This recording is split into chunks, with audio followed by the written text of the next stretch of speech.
algo acontecendo, e não importa o que eu sofri, o que importa é que eu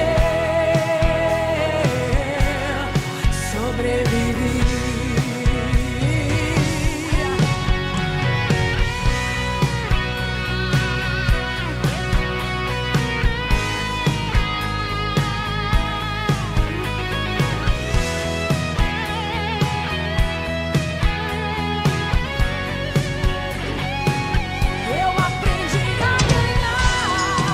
Rádio IECN, a pioneira Ijuí, agradece a você, ouvinte, pela confiança em nosso trabalho. Somos gratos por acreditar em nosso potencial e, acima de tudo, confiar a nós a sua fonte de informação. Estamos crescendo e isso ocorre graças a você, ouvinte. Em pleno crescimento, a Rádio IECN busca aperfeiçoar sua grade de programação, bem como a qualidade do nosso conteúdo e a parceria dos nossos comunicadores e aos patrocinadores.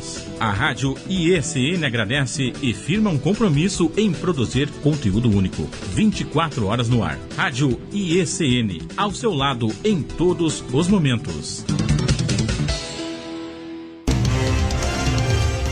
Direto do Estúdio A, começa agora mais uma superprodução da Rádio IECN.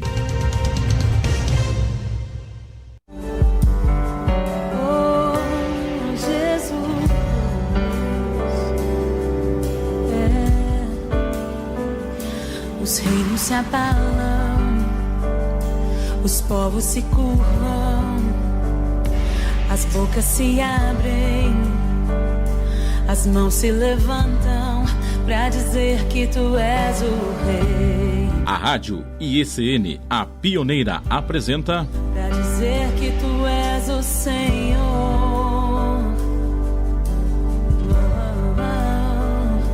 Os reinos se abalam, os povos se curvam, as bocas se abrem, as mãos se levantam pra dizer que tu és o rei. Heróis da Fé, na apresentação do pastor Jefferson Hubert. No ar, o programa Heróis da Fé. Teu reino é sempre eterno, firmado em misericórdia, justiça e igualdade, bondade e fidelidade.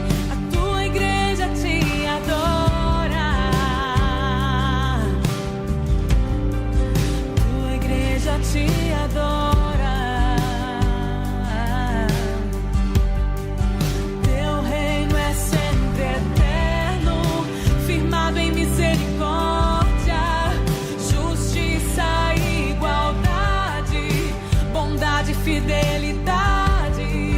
A tua igreja te adora. No ar agora, Heróis da Fé, ao vivo, meus queridos, ao Facebook, também YouTube, né? Você do Face vai lá e compartilha a live, YouTube vai dar like, mano. O like ajuda a promover a página, é importante. Irmãos, eu vou ler uma palavra então em Marcos capítulo 5, o versículo 24, uma palavra conhecida nossa. Ela vai falar a respeito de uma heroína da fé. É uma mulher que tinha uma enfermidade e essa mulher foi curada. A Bíblia vai falar em Marcos 5, 24, assim, irmãos: pelo que Jesus foi com ele, grande multidão o seguia comprimindo. Certa mulher que havia 12 anos tinha uma hemorragia e que havia padecido muito nas mãos de vários médicos e despedindo de tudo o que tinha, sem contudo nada aproveitar, pelo contrário, indo a pior. E ouvindo falar de Jesus, veio por trás entre a multidão e tocou nas suas vestes. E dizia a ela: se tão somente tocar nas suas vestes, eu sararei. Imediatamente se estancou a hemorragia e sentiu no seu corpo estar curada do flagelo. Aqui é a palavra de Deus, uma heroína da fé, né, meu querido? A história vai contar que enquanto essa mulher ela confiou no homem, ela quebrou a cara, né? Enquanto ela confiou no seu dinheiro, a Bíblia fala que ela confiou no seu dinheiro. Enquanto ela confiou no seu dinheiro, ela perdeu as esperanças, foi acabando o dinheiro, foi acabando a esperança, né?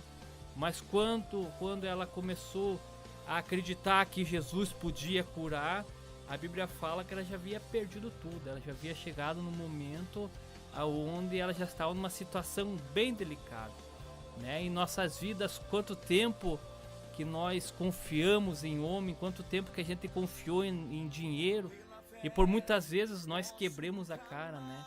Deixemos para buscar Jesus em momentos onde estamos totalmente quebrados e não tem necessidade em ser assim. E nessa noite eu te convido a dar uma oportunidade a Cristo, né? A gente dá oportunidade a muitas coisas, e nessa noite eu convido a você dar uma oportunidade a Jesus. Como essa mulher foi uma heroína da fé, eu te convido a ser um herói da fé, amém? Vamos estar ouvindo um louvor aqui. Em seguida eu vou apresentar o nosso convidado que está aqui na nossa frente. Já já você vai ver ele aí no YouTube, tá bom?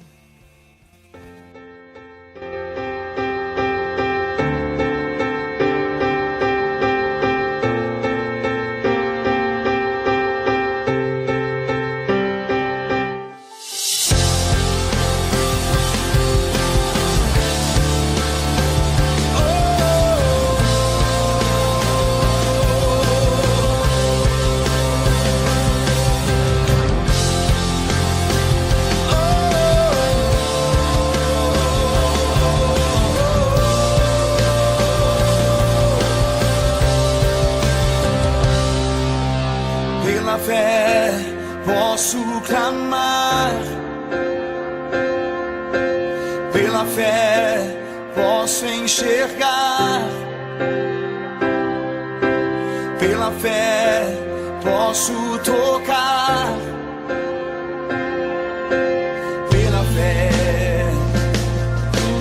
pela fé.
Nessa noite quem está conosco aqui, você já está vendo pelo YouTube aí, o nosso convidado é o pastor Antônio Carlos de Oliveira, 66 anos, pastor presidente da igreja Visão Missionária Só Jesus Cristo Salva, Ministério de Juí.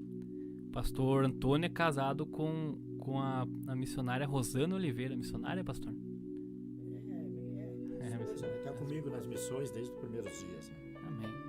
Pastor, qual a cidade que o senhor é natural, pastor? Na realidade, eu sou muito pouco vivi lá, mas eu sou natural de Camaquã. Camaquã. Terra de Zeca Neto. Perto de Porto Alegre, pastor? Perto, fica entre Cristal e Tapes, próximo mais a Porto Alegre ali no caso, do que bem mais próximo do que nós aqui, né? Eu acho que pega um pouquinho da Lagoa dos Patos ali, né? Ali pega, tem Arambaré, que é a praia deles ali, que é na Lagoa, né? A praia de Arambaré, que seria a praia de Camaquã, é na Lagoa lá. Pega um pouco da Lagoa ali.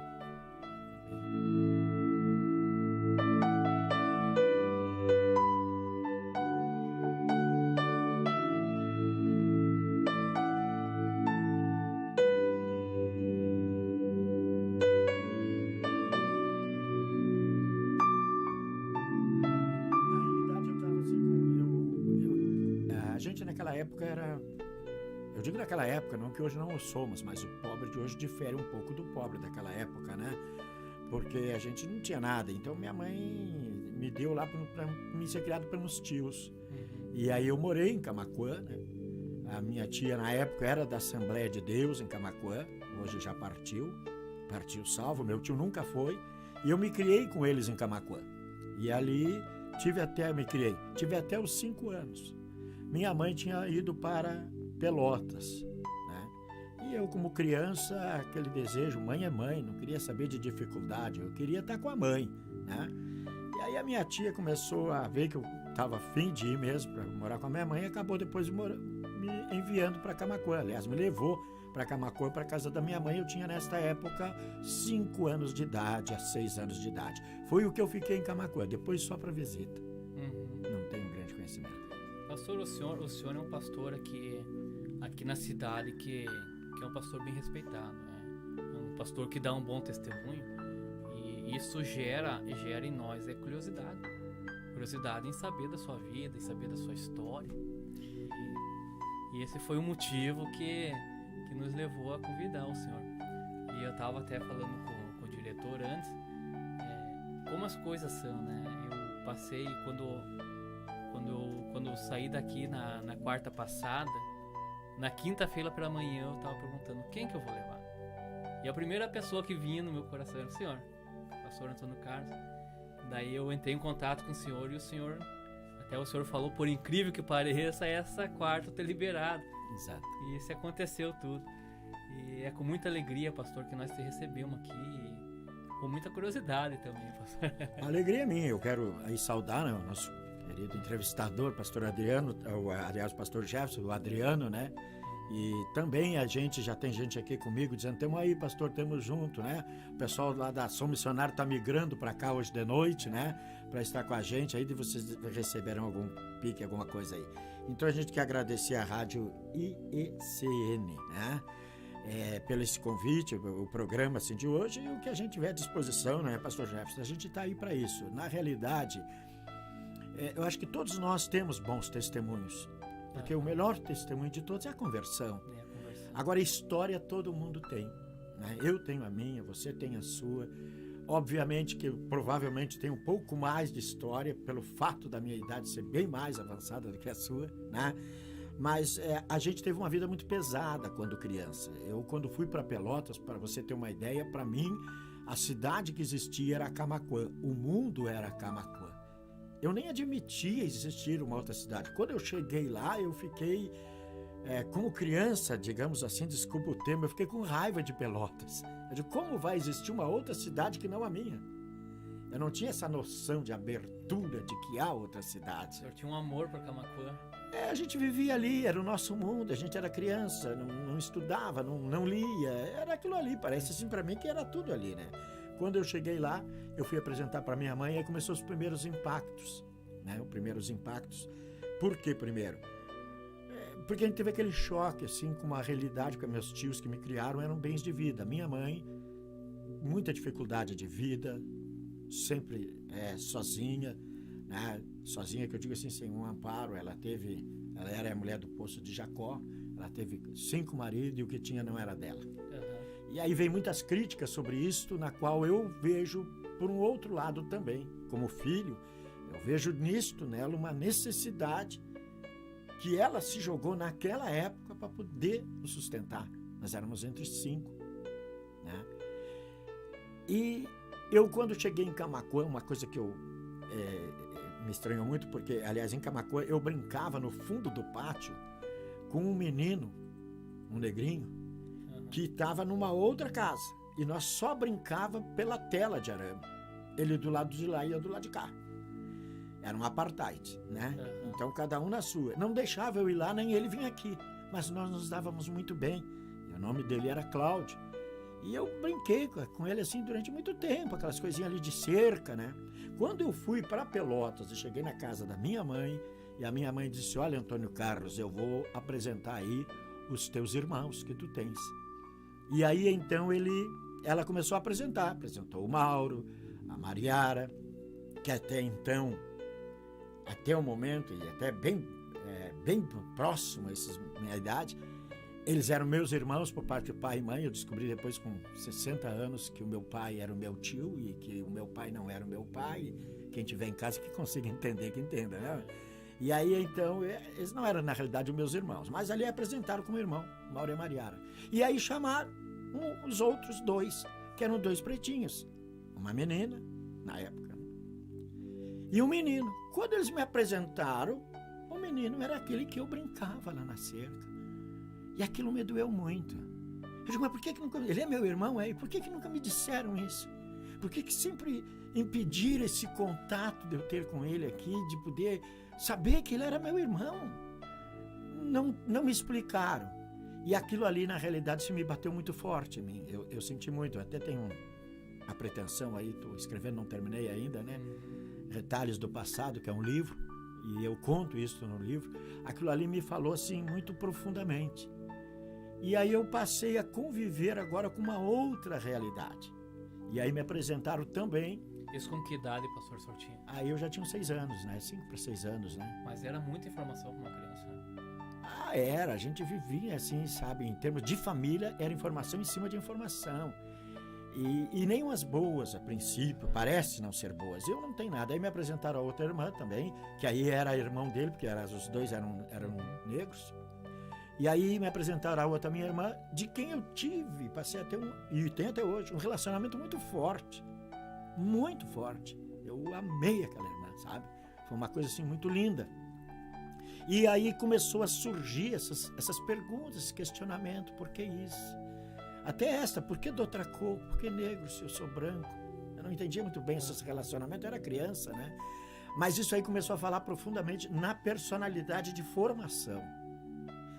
E aí os tempos foram passando, claro, e a gente foi vivendo ali naquela época, isso em 60, né, na década de 60. Eu tenho para mim hoje, foi uma das melhores épocas que eu vivi, foi a época de 70, para mim, em termos de tudo, até de igreja, confesso, né? Porque havia uma fé mais genuína. A minha mãe, contudo, de não poder frequentar como membro uma igreja, ela nunca deixou de ir. E foi através das orações dela que eu acabei me convertendo.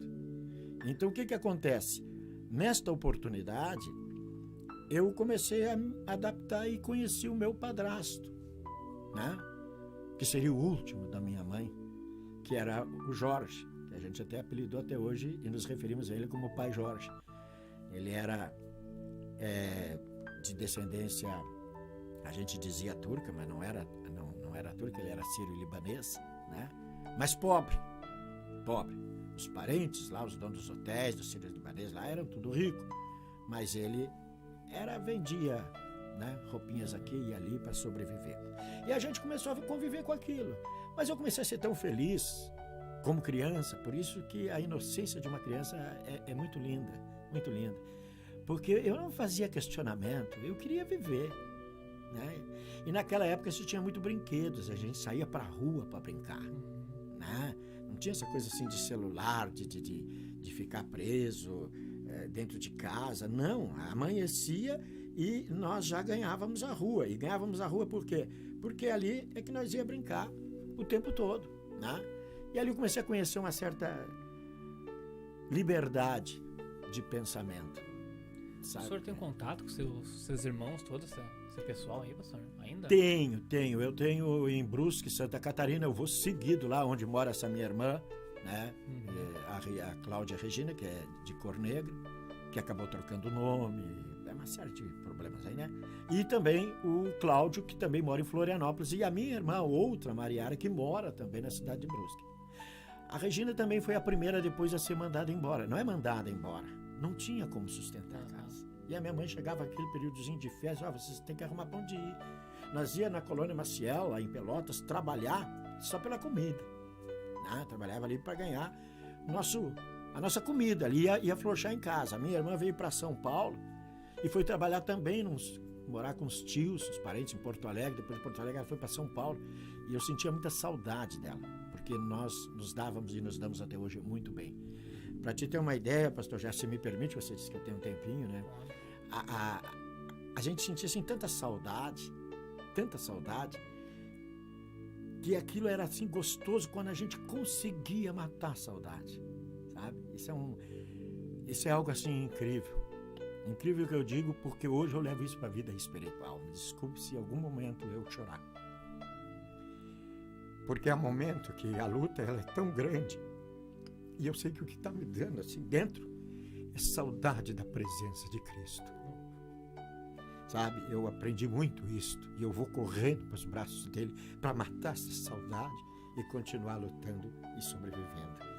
Então, assim, com a minha irmã, eu tive isto. Ela estava em São Paulo. Eu amava quando ela vinha, porque quando ela vinha, tudo é novidade. Quando ela vinha, às vezes, tinha até um pãozinho com doce, com chimia, porque ela chegava, porque o nosso pão era com banha, né? Então, a gente se alegrava. Mas daqui um pouco mais, aquilo ficava já costumeiro, uma semana, um mês. E a gente até sentia aquela vontade de sentir aquela dor da saudade para poder matar. Não sei se você me entende. Aí, certa vez, eu escrevi para ela, quando ela estava em São Paulo, eu digo, saudade que mata, que amofina, saudade que verocina, saudade que acalanto, saudade que diminui distância, saudade que me faz criança, saudade que me causa pranto, saudade que me cobre de tédio, saudade sem remédio, pois quando estou com você, sinto saudade de sentir saudades, saudades de você. Sempre fui muito Poético. Sempre, em todos os sentidos. Então isso aí nos aproximava muito. E aí fui vivendo aquela vida, aquele contexto, a minha mãe visitando igrejas, indo nas igrejas, eu era pequenininho, eu dizia versinho nas igrejas, no Natal, sabe? Até que chegou um tempo, depois eu comecei a ser andarilho, naquela época era fácil, a gente botava umas mochilas, eu e mais 4, nós nos encontramos inclusive até hoje, nós éramos 6, somos 6. Hoje a gente de vez em quando faz um encontro em Pelotas ainda. Nós saíamos para viajar a pé, eu fui para o Uruguai a pé, eu vim uma vez para Camacuã a pé, né? A gente saía por aí afora no mundo para não pesar em casa, porque nas férias não podia estar em casa, não tinha dinheiro para sustentar todo mundo. E uma vez eu me acordei de madrugada e a minha mãe estava chorando. E eu fui no quarto dela, eu devia ter uns 8 anos, e aí perguntei, que houve, mãe? Que a senhora está chorando? Eu disse, meu filho, eu não tenho como sustentar vocês, eu não tenho dinheiro para comida amanhã. E aí eu disse, olha mãe, então a senhora vai fazer o seguinte, comigo a senhora não precisa mais se preocupar, eu não vou lhe dar trabalho. E aí o dia nem tinha amanhecido, eu peguei umas roupinhas que tinha e fui para as ruas de Pelotas. Aí fui dormir na rua, não foi por muito tempo, graças a Deus, mas foi comer em latas de lixo, fui dormir nos bancos da praça do Coronel Pedro Osório, fui pedir sinal vermelho, aquela coisa de pivete, de menino de rua. Uns olhavam pra gente com desdém, outros com medo, outros com pena. E eu até tenho uma outra passagem que eu até usei num congresso que fui pregar, que eu acho assim muito, muito lindo, porque de tudo na vida eu procuro ver e tirar uma lição. Eu acho que a vida é o que mais nos ensina. E uma vez eu fui e fui roubar, se é que posso dizer assim, para mim não era roubo. Eu fui pegar numa fruteira algumas frutas para mim e para uns coleguinhas meus que estavam na Praça Pedro Osório. E quando eu entrei na fruteira para pegar, eu olhei primeiro, o dono não estava no balcão, era um senhor grande, gordão, típico de, né? Geralmente são assim. Né? E aí eu olhei, ele não estava, eu entrei pé por pé e peguei umas frutas, que eu não recordo agora, enquanto deu nas minhas mãos, era mão pequena, mas peguei aquelas frutas e voltei. Voltei para sair correndo para a praça. Mas quando eu fui voltar, ele vinha entrando da rua. Ele estava na rua, eu não sei aonde, eu não vi. Ele veio, ele entrou atrás de mim. Quando ele entrou, bati no barrigão dele e a gente usava, por causa dos piolhos, um tupete só aqui. O resto era rapadinho, era só um tupete na frente. Ele me pegou do tupete e começou a me dar uns cascudos. Forte, forte, forte. E me arrancou, e aí me desacatou, mas isso aí pra mim não era problema. Eu ouvia seguir ladrão, pivete, sem vergonha, tinha que ser preso, tinha que isso. E eu peguei e fui pra rua e me sentei no meu próprio carcanhar, me agachei, botei a cabeça entre os joelhos e comecei a chorar muito, muito, chorava muito. E aí eu vi que pelo pesar vinha alguém, devia ser de um daqueles apartamentos ali, alguém que vinha passando, era uma senhora. Eu olhei por um sapato alto, aqueles Luiz XV da época, e toda No meu tempo, eu sempre conto isso, pessoal, no meu tempo se chamava chamboloca. Era aquela mulher que se vestia bem, a mulher rica, né? E ela veio, mas eu disse que isso não vai dar bola para mim, nem eu para ela. Eu estava chorando ali no meu desespero. E ela para na minha frente e diz para mim, né? Ei, menino, o que houve contigo? O que essa mulher vai querer saber da minha história? O que interessa eu para ela? Se tem dinheiro, a gente já tinha aquele pensamento assim, sabe? Bem revolucionário. Se tem dinheiro, se tem tudo, que eu vou interessar para ela aí? E ela insistiu. E eu não dei bola, continuei chorando, cabeça agacha, nem levantei a cabeça. Aí ela se agachou, ela não se ajoelhou, mas ela se agachou e ficou no mesmo nível, pastor Jefferson, do que eu, e me pegou do queixo, me levantou o queixo e me colocou olho no olho. E disse, conta para mim o que houve. Quando ela ficou na minha posição e me olhou no olho, eu tive coragem de contar para ela. E disse o que aconteceu. E ela disse, então vem aqui comigo. Me pegou da mão e me levantou. E entrou comigo na mesma, onde eu estava ali, tinha tentado pegar na mesma fruteira. E disse para o dono da fruteira, tudo que ele pegar, eu pago.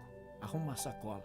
E eu enchi uma sacola. E ela disse assim, você tem amiguinhos? Sim, eu tenho outros lá fora, lá estão lá, todos meus amiguinhos. Aí já está numa facerice bruta. Já está entendendo o que estava acontecendo.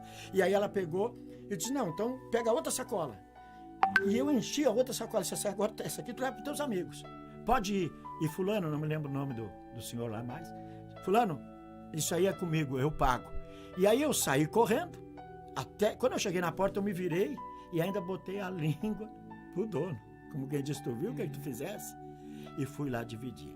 Bom, é uma história comum de quem fica contra, fica a favor. Só que depois de convertido, pastor Jefferson, e você que em casa nos ouve, eu descobri uma coisa muito linda. Por quê? Porque Jesus fez assim conosco. O livro de Hebreus diz que o Senhor, num contexto bíblico, procurou aquela palavra lá de Isaías, a quem enviarei, quem há de ir por nós? Porque a humanidade havia toda se perdida e não tinha condição mais, a lei já não funcionava mais. Então Deus, olhando, disse, eu tenho que salvar essa minha criação, dar uma oportunidade para eles, a quem enviarei, quem há de ir por nós? O livro de Hebreus diz que Cristo se apresentou e disse, no livro do rolo está escrito a meu respeito, remova o primeiro, a lei, e estabeleça o segundo, a graça. E aí o que fez Cristo? Aleluia! Ele desceu para ser igualzinho a mim e a você. E ele nos olhou nos olhos para nos dar salvação e para nos dar tudo o que nós precisamos. E não só para nós. Ele deu para fazer o que vocês fazem, que eu achei muito bonito aqui, a evangelização por um clique. Ele não deu só para mim. Como lá eu não recebi só para mim as frutas, eu recebi para os outros que também estavam. Vai lá agora e divide com eles, porque a conta é minha, diz a mulher. Agora Deus faz com o seu filho a mesma coisa. E ele só conseguiu nos entender porque ele desceu no mesmo nível. Ele me olhou nos olhos e me perdoou, e não me acusou, e me deu salvação. Então, dentro desses parâmetros que eu vejo essas coisas, é que eu acho fantástico. Hoje nós estamos no período da graça. Você leu essa palavra aí desta mulher do fluxo de sangue. Claro, você sabe, né, pastor Jefferson, desculpa, mas esta mulher não era um fluxo de sangue normal. Por que eu digo que não era normal? Porque essa mulher não era brasileira, essa mulher não era americana, não era uma doença normal de um fluxo de sangue. Essa mulher era judia. E toda mulher judia, segundo a lei que tinha fluxo de sangue, ela não podia coabitar com o marido. Ela não podia dormir na mesma cama do marido. Ela não podia entrar na sinagoga. Ela tinha uma série de restrições pelo fluxo que ela tinha. Então eu quero acreditar que quando esta mulher, depois de tudo aí que você leu e narrou muito bem, quando Jesus falou para ela, então vá, mulher, fique livre do teu mal. O que aquela mulher fez por primeiro? Eu não sei. A Bíblia não me diz. Mas eu quero acreditar que ela saiu correndo para entrar na sinagoga, aonde os sacerdotes não deixavam ela entrar por causa da lei. E quando ela vem entrando lá na sinagoga, o sacerdote diz, ei, mulher, tu não pode entrar aqui. Tu não pode, tu é contaminada, tu não é pura. Que resposta teria essa mulher? A lei me contaminou, mas a graça me purificou, agora eu posso entrar. Aleluia. Então esse tipo de, sabe, Oh, Jesus, isso é lindo. Então a vida da gente, todos nós temos história. Eu sempre disse, eu era para ter 2 lados. Único.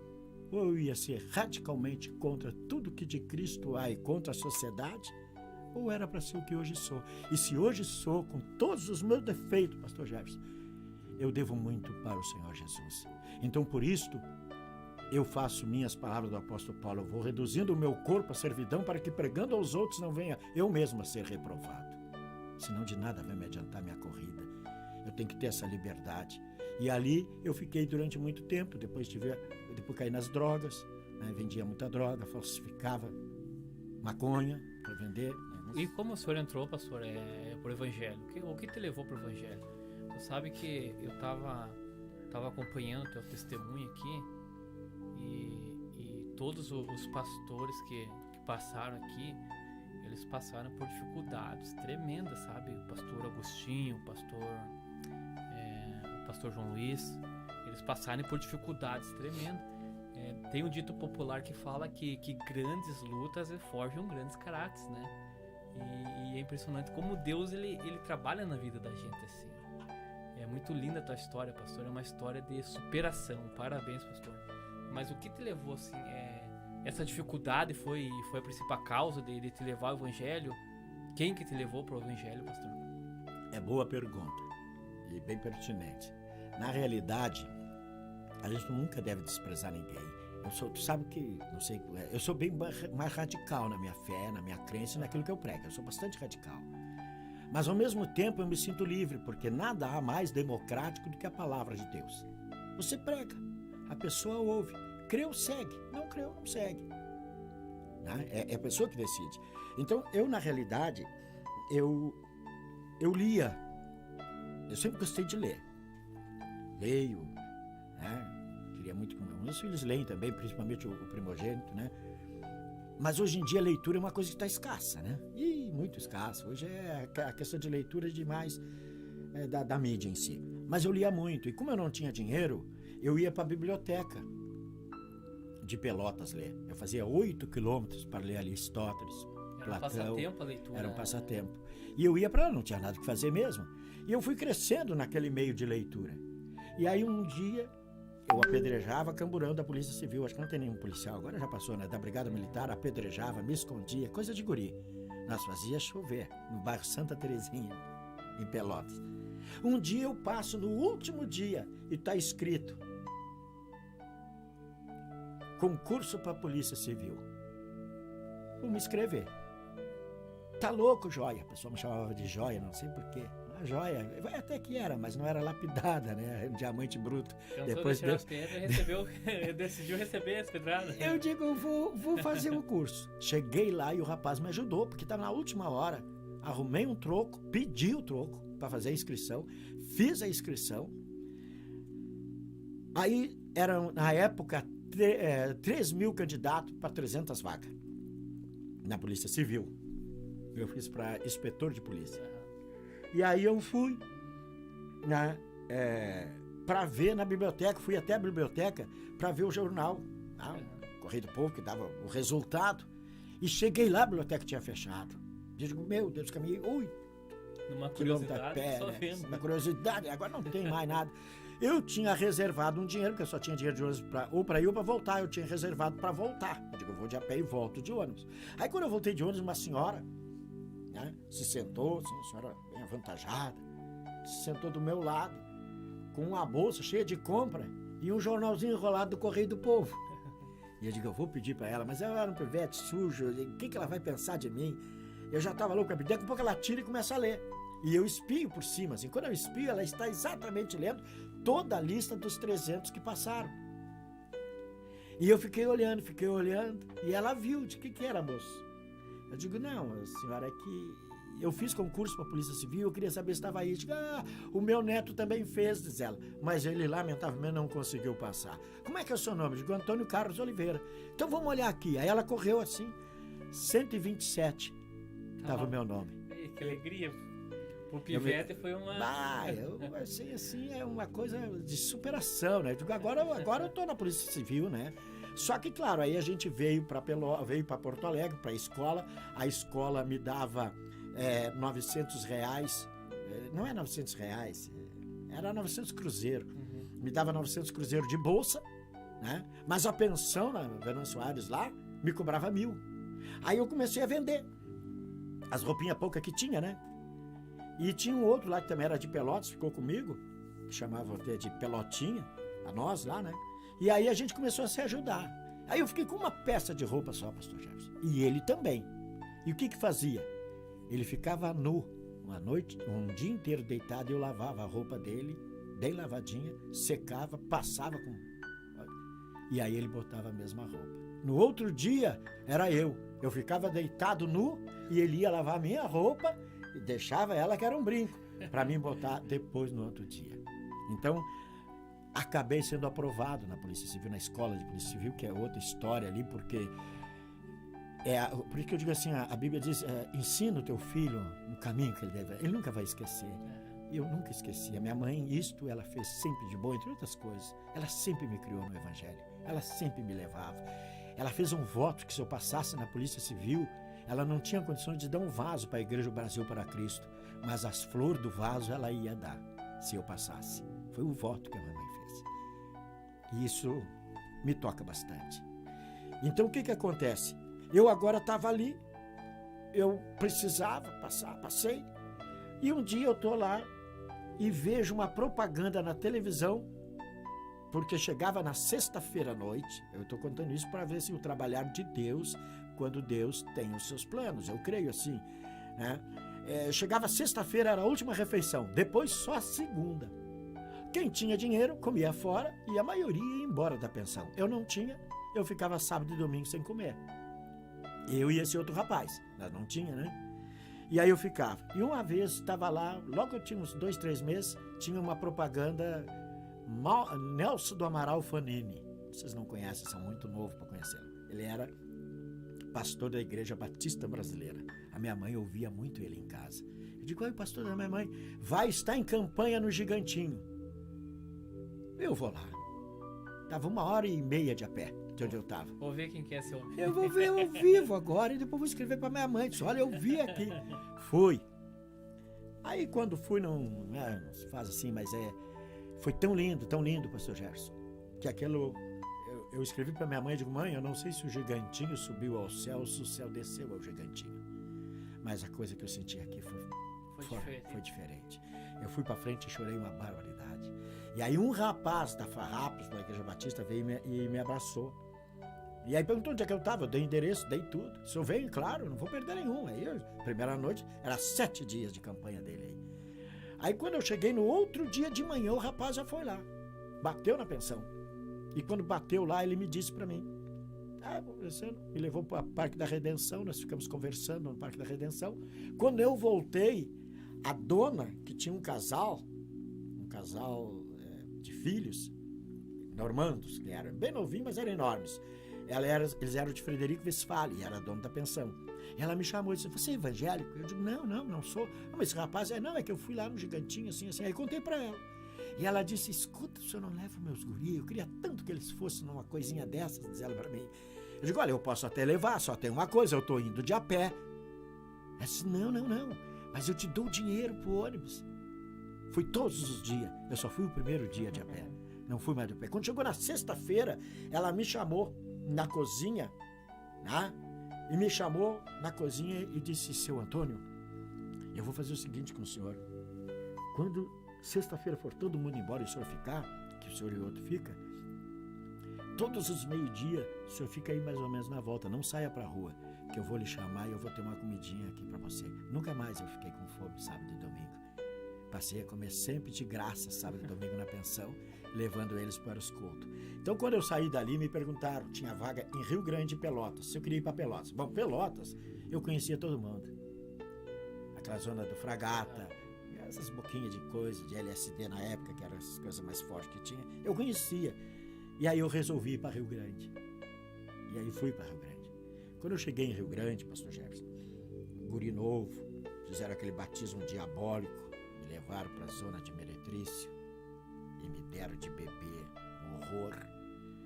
E eu já era meio da coisa mesmo, comecei a beber muito. O maior vício que eu tive foi bebida. tive outros, consumo de droga, mas acredito quem quiser, eu nunca fui viciado, mas a bebida eu fui. Eu não conseguia dominar a bebida, ela me dominava. E aí eu tive ali na Polícia Civil e muito tempo, e comecei a trabalhar, cuidando inclusive de zona de meretrício. Eu tinha 10 homens da Brigada Militar, que era sobre o meu comando, e a Paisano, eles cuidavam essa zona e a gente recebia. Eu recebia 2 vezes mais fora dinheiro do que eu recebia do meu salário na Polícia Civil, naquela época. E aí o que me acontece? Chegou um momento que eu não tinha o que comer em casa. Eu tinha uma família naquela época, havia me juntado, as coisas assim de mundo. Criei 4 filhos que não eram meus. E eu comecei a fazer um empréstimo para comer. Chegava no final do mês, eu tinha o empréstimo para pagar, mas a comida eu já tinha comido. E eu fazia outro empréstimo. Por isso que eu digo, o diabo tira muito. Tira muito. Eu, desde que me converti, respeitando toda e qualquer posição de qualquer pessoa, desde que me converti, eu não me lembro um dia que eu não tenha sido dizimista. Um mês. E Deus nos dá por causa disso. Cheguei uma vez na Polícia Civil, abrindo um parênteses, e um rapaz disse para mim lá, um escrivão, mas se Deus multiplica assim, toma aqui, ó, me botou 100 pila numa mão, 100 reais, 100 cruzeiro, e na outra aqui, a vazia, disse assim, então ora aí para Deus multiplicar. Isso é um astuto, né? Eu digo, rapaz, fui obrigado a chamar ele de idiota, porque tu desconhece a palavra de Deus. Na realidade, a multiplicação que Deus faz não é essa que tu pensa que tu tem 100 aqui, vai ter 200 aqui. A multiplicação que Deus faz é que o que tu faz com 100, eu faço com 50. O que tu faz com 200, eu faço com 100. É por isso que vocês estão sempre na miséria. E é por isso que às vezes vocês ganhando mais do que eu, vêm pedir dinheiro emprestado para mim, porque eu tenho para emprestar para vocês. E aí ele não falou mais nada. Então, quando eu vi tudo aquilo ali, eu devia 5 empréstimos. CAPEM, CIBIS, uma particular do delegado Sidney Farias Galo, que era meu chefe, e mais 2 aí da Ugaposse e outra lá. E aí o que aconteceu? Eu não tinha dinheiro para pagar. Aí fiquei num rolo, bêbado, diário, né? 4 horas na delegacia eu estava bêbado. E aí entra quem? Meu inimigo, que já está preparando tudo e começa a sentir, mata, rapaz, não tem mais solução para ti. Não tem mais jeito, acaba com a tua vida. Tu nunca mais vai te recuperar disso. Eu não sei se tem alguém nos escutando, provavelmente tenha. Eu quero dizer para você que com Cristo sempre tem jeito. Sempre tem jeito. Sempre. Uma porta sempre abre. Sempre abre uma porta. E eu comecei a acreditar naquilo. E eu tinha um Taurus especial, 6 tiros, ventilado. Era um luxo de revólver na época. 38. E eu disse, é só um tiro e acaba com tudo. Eu comecei a escrever uma carta. Depois até a carta era só um rascunho, eu acabei botando fora. Podia ter guardado, não sabia o que ia acontecer. E aí eu comecei a pensar e o diabo estava ganhando espaço. Eu ia me matar mesmo, ia tirar minha vida. E aí eu cheguei na delegacia e tinha um rapaz que tinha e tem. Hoje ele está até pedindo oração para mim, está precisando. O escrivão Aldalcir Mesquita da Silveira é aposentado hoje já. E ele era católico, apostólico, romano, idólatra, como nunca. Por isso é que eu digo, deixa Deus usar quem quiser, gente. Não pode. Mas esse aí Deus vai usar. Deus usa quem quer. A questão de salvação é Ele. É Ele com Deus. Mas a hora que quer, o que Deus quer falar. E ele chegou para mim, eu estou sentado na SAM, que é Departamento de Armas, e ele olha para mim e diz, Oliveira, eu estou sentindo que tu quer te matar. E ele disse, eu disse para ele, eu quero mesmo. Vou acabar com a minha vida. Ele disse, mas como, Oliveira? Não faça isso. Quem sabe, olha, escuta, vai lá na igreja católica, tem um grupo de jovens lá. E eu no último estado de bêbado. Eu digo, que igreja católica, rapaz? Eu vou na igreja católica nada. São todos uns idólatras. Quem era eu para dizer uma coisa daquela? Eles eram idólatras e eu era bêbado. O senhor conheceu por causa da sua mãe, né? Conheceu o da mãe. Aí eu disse, olha, se eu fosse em alguma igreja, eu ia então numa igreja evangélica. E ver como Deus quer fazer as coisas. Pensa que ele ficou bravo, que o natural do homem seria ficar bravo, né? Disse, mas então, rapaz, tem uma igreja aqui no Canalete, assim, em Rio Grande. Igreja Batista no Canalete, é a coisa mais linda. Vai lá. E eu vou ir mesmo. Naquela época eu era... Nós temos imagens aí no YouTube, né? Mas as pessoas... Naquela época eu era cabeludo. Né? Faz tempo isso. Eu era cabeludo. Eu usava anéis, comprava em camelô para soco, para briga, né? Soqueira. Para soqueira, já usava os anéis prontos para soqueira. E eu fui, uma bolsa tiracol, barbudo, cabeludo, fui para frente da Igreja Batista, no Canalete, em Rio Grande. Olha, pastor Gerson, que luta. Porque começou ali. As meninas entravam tudo bonitinhas, tudo, né? Que são, graças a Deus, bem vestidas, né? Os rapazinhos, tudo de Tem uma casaquinho, tudo de gravatinha. Tem uma diferença nessa Tem. E eu, sujo, bêbado. Já tinha caído um monte de tombo, falando sozinho. Não dava muita importância, estava até meio com medo. E aí o diabo vinha, porque eu ouvia a voz do diabo. E eu ouvia a voz de Deus. Não via nenhum deles, mas eu ouvia a voz. O diabo dizia assim: ô rapaz, o que tu tá fazendo aí? Ninguém dá bola pra ti. Por isto, ô Gerson, é que hoje quando entra um bêbado na igreja, quem me conhece sabe, e bêbado, e drogado, a primeira coisa que eu faço, eu corro pra dar um abraço. Eu ganhei muita gente com um abraço. Muita gente. Ganhei um senhor, o primeiro que eu batizei aqui, com 84 anos de idade. Disseram: pastor, nós já pregamos tanto para esse velho que era jogador de bocha. Como é que o senhor conseguiu ganhar ele para Jesus se tudo que o senhor disse nós já dissemos? Eu digo: eu dei um abraço nele. E ele testificava. Eu me batizei e aceitei Jesus porque o senhor me abraçou. Então, assim, um abraço é tremendamente importante. Tá? Muito importante. E eu hoje procuro abraçar. Quem me conhece sabe, é testemunho. Eu abraço todo mundo, recebo. Tem um bêbado, eu corro lá. Tem um drogado, ele deixa comigo. Eu vivo nas casas deles aí, né? Envolvido por aí, né? Então, o que acontece?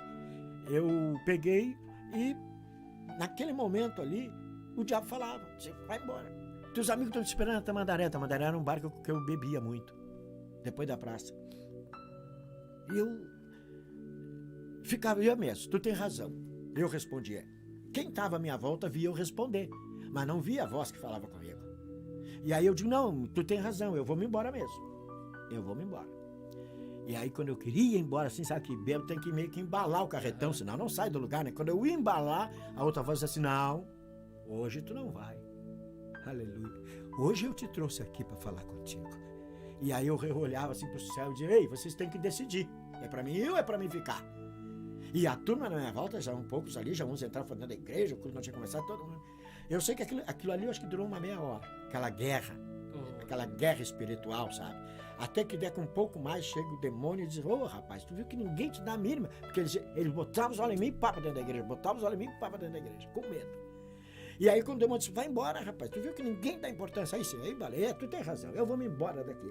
Quando eu embalei pra ir embora, apareceu um jovem, gravatinha, me abraçou. Deus mandou. Ô, meu irmão, que bom que tu tá aqui. Eu já quartei levando a mão no revólver. Que irmão, que é nada, eu não te conheço. Quando eu vi, eu estava sentado dentro da igreja. 900 pessoas, mais ou menos. Tinha a nave da igreja, tinha atrás, como é que a gente chama? Em cima, não em cima. Data show? Não, é onde as pessoas sentam. Faltou agora. A galeria? A galeria, obrigado. A galeria tinha a galeria lateral, hoje não tem mais, foi tombada pelo patrimônio, inclusive a igreja lá, patrimônio histórico. Mas tinha galerias lateral, a galeria atrás e a nave. Tudo lotadinho. E eu cheguei e me sentei. Quando eu me sentei, começou aquelas irmãs e irmãos a buscar Deus. Mas eu não sabia o que era isso, né? É assim, né? E falava línguas estranhas. Que isso aí tá chiando, isso aí parece até umas panelas de pressão. E o diabo dizia assim: dá um tiro aqui, porque eu era muito de dar tiro. Eu dava tiro nos bares, eu quebrava a garrafa. Não convém. São coisas que não dá pra... Estou contando como testemunho, mas como diz o apóstolo Paulo, às vezes até lembrar é vergonhoso. Mas eu fazia. E aí o inimigo Davi, eu ficava imaginando aquelas irmãs, principalmente as mulheres, se jogando de cima das galerias, com aqueles vestidão, tudo, e se jogando, e aí eu ficava imaginando a cena, eu caía na risada. Mas... por quê? Eu estava endemoniado. Maria Madalena era fichinha perto de mim, né? Se ela tinha 7, eu acho que eu tinha uns 21. Então, eu fiquei ali. E imaginando aquela cena e louco para dar um tiro ali dentro. Isso vai dar um esparramo bonito aqui dentro. Até que veio o pastor. Veio o pastor e começou a falar: pastor Gerson, isso eu digo para a glória de Deus, né? Tem coisas que você lê e acredita, e claro, e lê, e tem outras coisas que você vive. E ele começou a falar: hoje você veio aqui porque Deus trouxe você. E eu já respondi de lá, digo: ô idiota, eu vim aqui porque eu quis, que Deus nada. Ele disse: não, lê do engano, não é que fosse hoje, lê do engano, Deus foi quem te trouxe aqui. E eu olhei pro lado, o pessoal tudo falando e orando e clamando. Eu digo: tem gente, a polícia, né? Tem gente com rádiozinho dizendo para ele o que eu tô falando. Só o que eu pensei comigo, como é que ele vai saber o que eu tô falando aqui? Tem gente falando lá. Aí eu disse de novo, digo: ó, rapaz, tu tá todo errado, eu vou me embora daqui. E aí ele responde lá: não, hoje tu não vai sair daqui porque Deus te trouxe aqui. Aí eu fiquei com medo, sabe? Me deu aquele temor ali na hora, assim, né? E aí ele foi para ler uma palavra. E eu, paz, querido, e eu, o que acontece? Eu li muito Lobsang Rampa, monge tibetano. Lobsang Rampa praticava até para sair fora do corpo, aquelas coisas. Eu cheguei a praticar isto. Eu conheço um pouco de budismo. Depois do cristianismo, o que eu mais conheço é budismo. E eu lia muito. Eu cheguei a escrever para o Lobsang Rampa. Ele morava no Canadá. Ele tinha saído do Tibete. E quando a minha carta chegou lá, ele já estava morto. A esposa dele, Mama Sarampa, respondeu para mim. E essa carta, inclusive, que ela respondeu para mim, eu tenho até hoje. Essa eu tenho guardada. Ela respondeu para mim, né? Como eu podia fazer para adquirir os outros 2 livros dele para me ler, que é o que faltava da coleção. Quando eu cheguei ali, então nesse momento, eu procurava a paz. Eu fui na Sheishonoe de Masao Taniguchi muitas vezes, cheguei a praticar, eu queria paz. Para mim, tinha que existir paz. Era impossível tu viver uma vida daquele jeito que vivia. Então eu sempre procurei paz. Nunca achei. Masao Taniguchi, gostei da Sheishonoe, mas depois vi ele morreu, acabou. Digo: então se acabou, vou viver a minha vida aqui, porque vai acabar, vai morrer todo mundo mesmo, né? Então vamos acabar. Essa foi a grande diferença, porque quando eu conheci Jesus, eu vi que ele venceu a morte. E morrer não é o fim. Quem crê em Jesus não morre jamais. Aleluia. E aí, isso foi tremendo. O túmulo está vazio. Masao Taniguchi está lá com a plaquinha dele, está todo mundo lá. Mas Jesus não. Jesus até diz, a história está escrito, ele não está aqui, ele ressuscitou. A eternidade é real. A eternidade é real. A eternidade é uma outra dimensão de vida, né? E o que acontece? Eles, naquele momento ali que eu estava ele abre a Bíblia em João. E lê o quê? Deixo-vos a paz. A minha paz vos dou. Não vou lá dou como o mundo a dá. Por isso não atribuleis o vosso coração.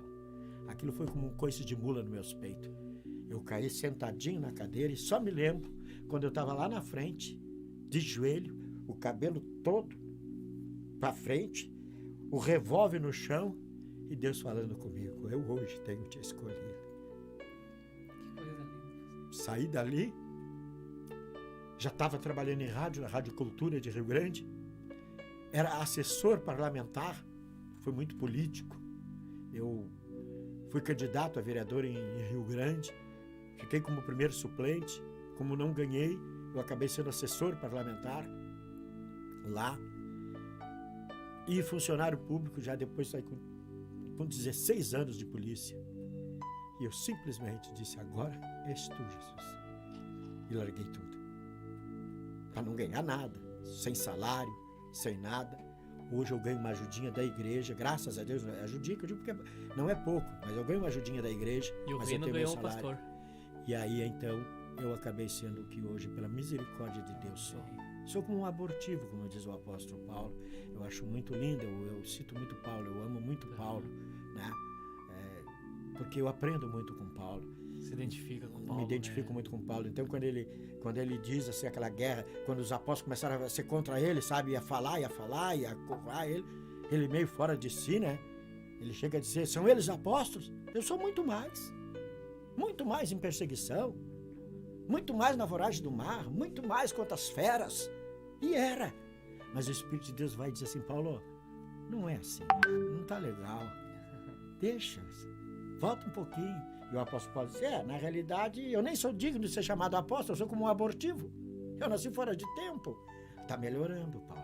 O Espírito de Deus cutuca que está melhorando, mas não está 10, não é o que eu quero ainda, Paulo. Tá chegando perto. Tá chegando perto. Então essas coisas me chamam muita atenção. Aí o que faz Paulo? Eu nem sou digno de ser chamado apóstolo. Aí ele dá uma esculhambada com ele mesmo. Porque eu consenti na morte do Santo Estevão. Está quase lá, Paulo. Porque o Espírito de Deus nos quer assim, a glória dele, a honra dele, o poder é dele, tudo é dele. E aí o que acontece? Ele escreve uma das frases que eu uso muito, muito, muito, quem me conhece. Por último, atendendo ao Espírito de Deus, ele escreve para Timóteo, dizendo: Timóteo, esta é uma palavra fiel e digna de toda aceitação, que Jesus Cristo veio ao mundo para salvar os pecadores, dos quais eu sou o principal. Aí vem o Espírito Santo na vida deles, agora sim, Paulo, agora é 10.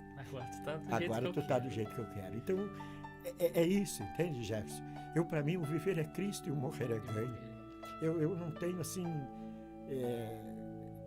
não sei, eu vivo Cristo, diariamente, no meu lar, na rua, aonde eu estou, eu sou o que eu sou, né? Respira Cristo, come Cristo. É sempre assim, sempre assim. Eu tenho uma convicção de uma realidade fora esta vida, que eu queria que todo mundo tivesse. Mas pastor, os cristãos têm, mas não são todos, porque se tivesse não faziam muita coisa que fazem. Essa que é a verdade, né? E aí eu acabei me convertendo, foi passando. Aí, obviamente, a família de antes lá do mundo, ela era de prostituição, nós éramos muitos dançadores, eu tive 3 prêmios de dançador de bolero em Rio Grande, a gente bebia junto, aí claro que acabou, né? Como dizia o pessoal da polícia, bem feito, quem mandou tu virar santo, perdesse tudo, né? Aí fiquei sozinho 7 anos. E mal sabe ele que o senhor ganhou, né, pastor? É. Nós vamos fazer um pequeno intervalo agora, pastor. Sim. Em seguida nós vamos voltar.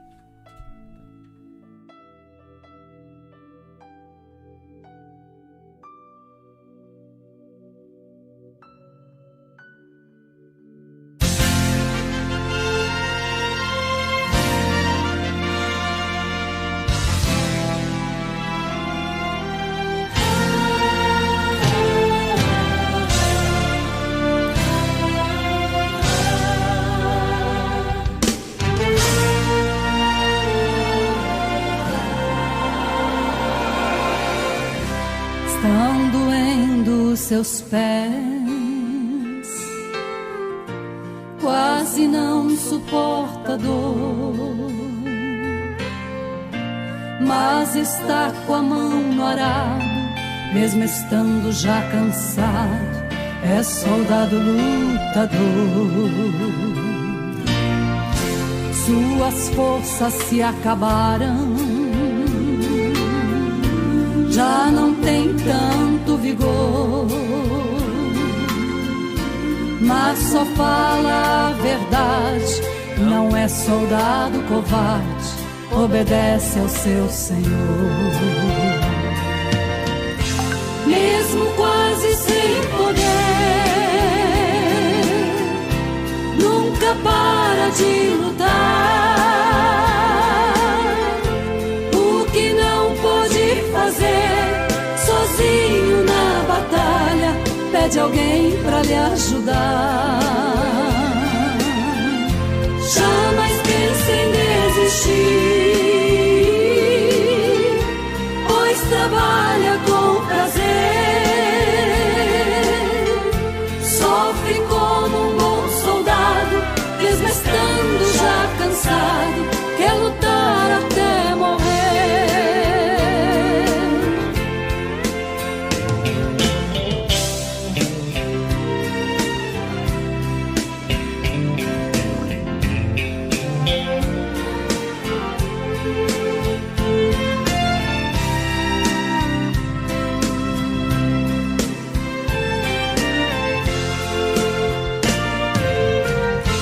Nunca pensa em descansar, ofegante ele vai. Sua chama não se apaga, pela obra o amor do seu coração não sai. Muitas vezes já chorou, mas a arma ele possui. Se no campo ele tombar, consegue se levantar com a ajuda de Jesus. Graças a Deus. Vamos voltar então, meus queridos. Eu vou fazer a leitura dos patrocinadores aqui do programa. Posto do Ganso Alvorada, Um espaço amplo e aconchegante, conta com conveniência, troca de óleo, borracharia e lavagem. O posto do Ganso ele conta com a gasolina dura mais. Ele é mais econômica e menos poluente, também com o diesel S10. Também, irmãos, a psicóloga Milânia Murim Hubert, da Viva Mais Psicologia. Você precisa de uma psicóloga? Você contata a Milânia pelo fone 9156-0274. Ele está uma benção o programa. Estava comentando aqui, o pastor Antônio Carlos, ele tem história para 4, 5 horas, tranquilo, né? É uma bênção.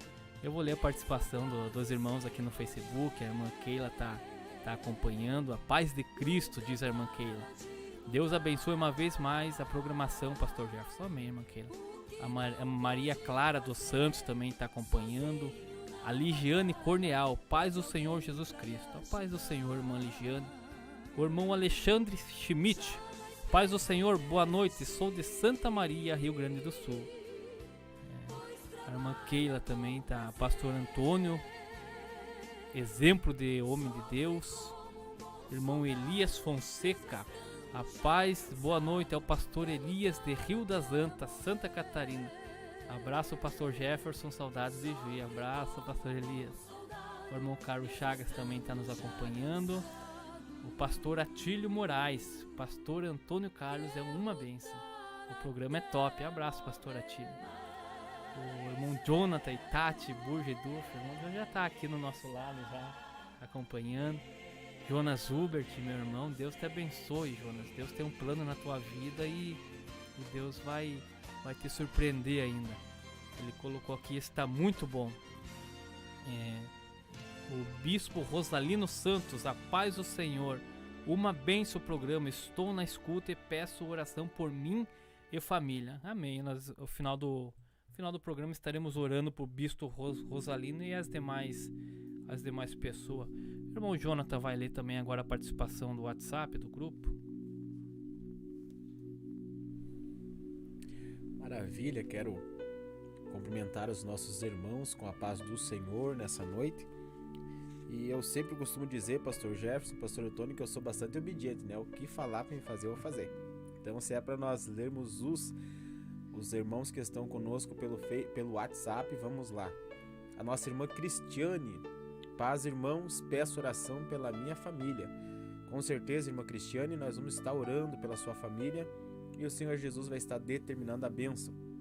Também a nossa irmã Ângela Cabral.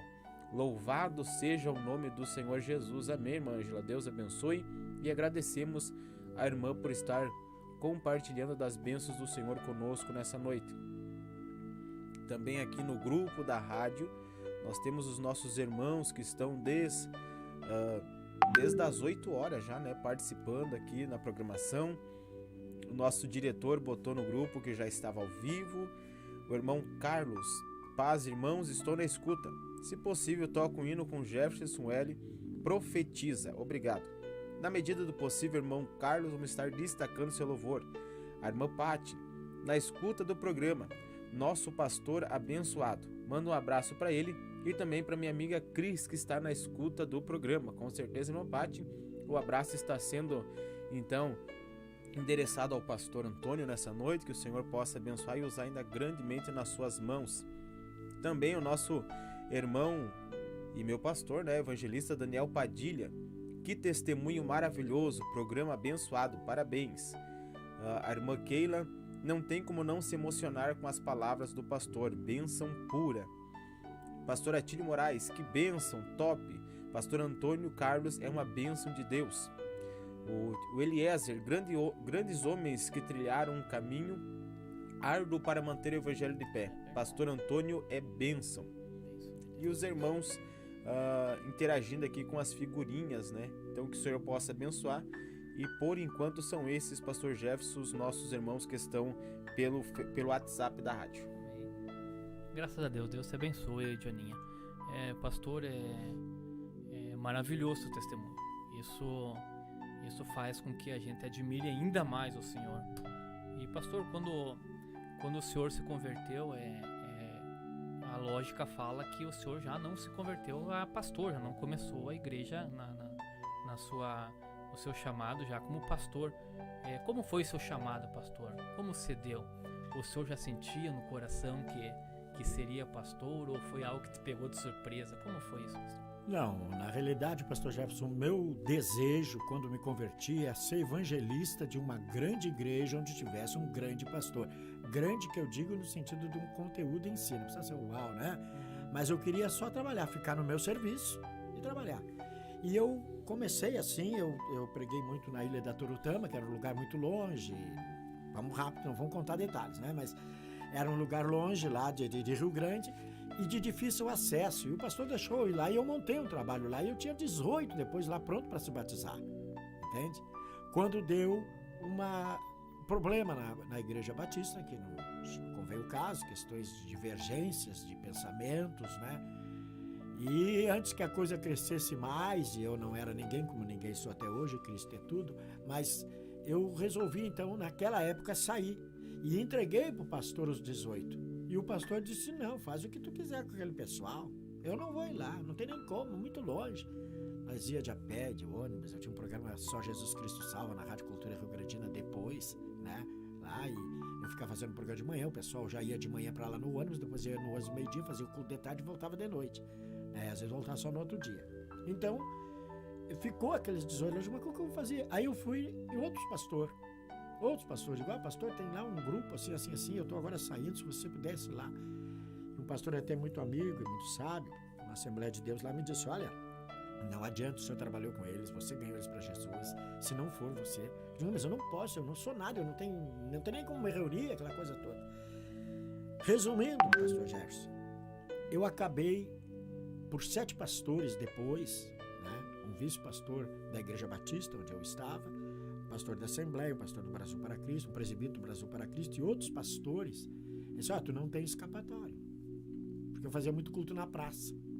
Muito culto na praça pública, eu sempre fui de culto público, gosto muito de culto público, né? Eu amei ter ido na África lá por causa disso, culto público, na rua. Uhum. E aí eu peguei e digo, olha, o que eu vou fazer? Aí eu fiquei, né? Se sai, essa pessoa se perde, mas eu não sou nada e eu não tenho nem onde reunir eles. Bom, resumindo, esses pastores se reuniram, 7 pastores, e me consagraram, não sei se isso é válido, eu sou o que sou para a misericórdia de Deus. Mas eu não tive aquela escala, sabe, diácono evangelista, né? Posso até ter nas minhas atitudes, né? Nas obras em si, mas de título não. Eu fui consagrado direto a pastor. Se é válido, eu não sei, só sei que eu sou o que eu sou, como o apóstolo Paulo, né? Aí esses pastores me consagraram. Aí eu saí de onde eu fui consagrado, lá na Vila da Quinta, num galpão lá de alho e cebola, e fui para o lago para batizar os primeiros. Eu tinha 12 que estavam comigo, já eram batizados. E mais aqueles 18. Nós fomos para 32. E eu saí dali na frente, todo mundo cantando, uma grande multidão, porque eu tinha um programa de rádio, assim como esse de vocês, e era, naquela época, só rádio secular, muito conhecido. Eu cheguei a ter, né, eu fui no Ibope, eu fui o segundo. Perdia só para um programa lá secular que tinha, eu tinha um programa evangélico muito ouvido. E aí o que aconteceu? Eu batizei aqueles 18, e aí nasceu a igreja com 32 membros, assim. E eu fui consagrado direto a pastor e batizei pessoal na Rua dos Cabeças, lá em Rio Grande, né? E dali já começou, aí comecei a fazer culto na praça, comecei a ser chamado da Igreja da Praça, né? Aí comecei um monte de título que nos dava, cada coisa que tu fazia nos dava um título, né? E aí eu comecei, depois a gente começou a construir uns templos, nós não temos igreja grande, é toda igrejinhas pequenas, tem em alguns lugares no estado, tudo. Aí eu e mais 12 acabamos fundando esse ministério, Visão Missionária Só Jesus Cristo Salva, que era o nome do programa de rádio, né? E aí então a gente acabou fundando esse ministério e dali começamos, né? E foi indo, foi expandindo, foi indo. Aí eu me dediquei só a isto, né? Hoje nós temos algumas cidades já que tem o nosso trabalho aí já, né? Todo o estado do Rio Grande do Sul e na África. E tudo feito pela gente, né? Eu fui fundador desse ministério em Rio Grande. E aí eu fui pastor assim. Esse pastor, eu tenho as fotos, pastores de 7 de outras igrejas me consagraram a pastor direto. E na cidade de Alvorada, o senhor tem igreja lá, pastor? Temos, nós temos em Alvorada, lá quem atende é o pastor Edemar Bassani, nós temos em Viamão, nós temos em Cachoeirinha e nós temos em Canoas. Pastor, lá de Alvorada tem uma pessoa que está te acompanhando. O senhor sabe quem é. Vamos rolar o áudio aí. Pode rolar o áudio. Mandou um áudio pro senhor. Vamos ver então quem é. Vamos ver se eu conheço. Aqui quem vos fala é o pastor Edemar Bassani, no momento vice-presidente da convenção, juntamente pastoreando a Igreja Visão Missionária Jesus Cristo Salva da Grande Porto Alegre. Venho através desse áudio trazer a minha satisfação, a minha grande alegria e o meu contentamento por termos o nosso pastor presidente da convenção, pastor Antônio Carlos de Oliveira, presidido em todos os campos da Igreja Visão Missionária São Jesus Cristo Salva, dentro do Estado, fora do Estado e fora do nosso país. Pelo desempenho da sua chamada divina, e o nosso pastor também como um grande homem de Deus, que prega o que vive e vive o que prega, que para todos nós é um verdadeiro espelho. Sou muito grato a Deus pela vida do nosso pastor Antônio Carlos, por tudo quanto ele tem representado para mim, para minha família e para a igreja. Tem sido fiel companheiro, fiel a Deus acima de tudo, e que tem dado a nós muitos ensinamentos. Somos muito gratos a ele e a sua família. Esse homem que Deus tem proporcionado e tem colocado no nosso caminho. Venho aqui então deixar meus agradecimentos ao nosso pastor, a este guerreiro, a este grande amigo. Que Deus nos abençoe e que possamos chegar até o final do caminho para juntos tomar posse da grande promessa que a nós foi confiada. Quero aqui deixar estas palavras a todos os ouvintes e principalmente ao nosso pastor Antônio Carlos Oliveira. Um grande abraço, a nossa eterna gratidão. Que Deus o abençoe. Amém, graças a Deus. Vai um abraço, então, aí o meu vice-presidente, né, pastor Edemar Bassani, de Alvorada e a grande região de Porto Alegre, aonde ele atende o pessoal ali. Quero que te vá bem, meu querido, e haja saúde sobre vós. Quantas igrejas tem, pastor, a Visão Missionária? Hoje, contando assim com as congregações, nós somos em torno de 15 no estado. Pelo que deu para entender, pastor, vocês têm ministério, tem igreja até fora do Brasil também, né? Eu tenho na África. Tem na África? Que é outra história, aí nós vamos precisar de outro programa. Não, mas tá bom, fica à vontade. Temos em Moçambique, na cidade de Beira, e agora já mais arredores lá, porque já cresceu lá também o trabalho. Estive lá uma vez, estou por ir a outra, não fui por causa da Covid. E quem que atende lá? O pastor Albano e a irmã Leonor, que são de lá mesmo. Eles são de lá. São de lá mesmo. E aqui, e da cidade de São José do Norte, o senhor conhece alguém? Sim, São José do Norte foi onde a gente praticamente começou, né? Rio Grande, São José do Norte é a nossa região. Fiz muito aquilo lá de moto, né? Fazer um trabalho. Hoje atende lá o pastor Éder Senábio, né? Pastor Éder Senábio, que casou, eu digo, com uma filha minha, né? Que é uma menina aí que se criou praticamente com a gente, a Kelly, que é a esposa dele. A filha me chama de Nédia, de vô até hoje, eu e a minha esposa Rosana, né? Mas eu conheço muita gente lá, conheço o Jefferson aí, é uma das segunda maior igreja nossa, está em São José do Norte, né? Te mandaram um recado de lá também, pastor. Amém, glória vamos a Deus. rodar então. Chegou o momento dos áudios agora no programa. Amém. A paz do Senhor, meu pastor, boa tarde. Quero trazer aí uma palavra para o pastor. Eu, aqui de São José do Norte, juntamente com a minha família, te desejamos, em nome de Jesus, muita saúde, muita força, muita capacidade, e nós nos sentimos muito honrado e muito privilegiado de ser pastoreado pelo Senhor. Nos sentimos felizes de saber que o Senhor sempre, nas vossas orações, tem orado por nós incansavelmente, chorando sempre aos pés do Senhor, com as suas lágrimas, sendo contemplada por Deus, e sempre, quando pode, sempre nos incentivando, sempre nas caladas da madrugada, sempre nas caladas da manhã, na rádio Som Missionário, orando, clamando com esse amor maravilhoso em Cristo Jesus. Me sinto, mais uma vez, privilegiado, meu pastor, de ser pastoreado pela vossa pessoa. Que Deus lhe dê muita saúde, muita graça para poder nos ensinar o melhor caminho. Que Deus lhe abençoe você, a irmã Rosana, que tem sido também uma disjutora companheira do seu lado, juntamente com toda a igreja de Juí, a qual o Senhor também é muito honrado. Que Deus abençoe e muita saúde. Um abraço desse pastor Éder no seu coração. Em nome de Jesus. Amém. Graças a Deus, pastor Éder. Fico agradecido aí, que Deus abençoe vocês. E não se esqueça, final de semana temos tudo no Retiro Estadual em Tramandaí. Estão Lá vamos se abraçar, estão convocados. Estão convocados. Tem mais um áudio aqui, o pastor Genério. Genírio. Esse é de Juí. Esse é de Juí. Ele também te mandou um recado aqui. Vamos ouvir então o áudio do Genírio. Pastor Antônio. Aqui é o pastor Genírio, da cidade de Juí. Eu tenho uma imensa alegria a Deus por ter conhecido o pastor Antônio na cidade de Rio Grande. E esse ministério chegou até Ijuí. E por isso nós estamos muito alegres, muito felizes. E também eu coopero ali na cidade de Catuípe, ajudando os irmãos, incentivando a servir ao Senhor. Eu quero dizer que estamos muito agradecidos, somente agradecer ao Senhor por bênção, por vitória, por livramento, e até que Ele tem nós guardado e nós abençoado. E crendo que se nós formos fiéis à palavra do Senhor, sempre Ele vai nos guardar. Um abraço a todos os irmãos, a todos os ouvintes, por onde tem um trabalho da visão missionária nesses campos, em nome de Jesus.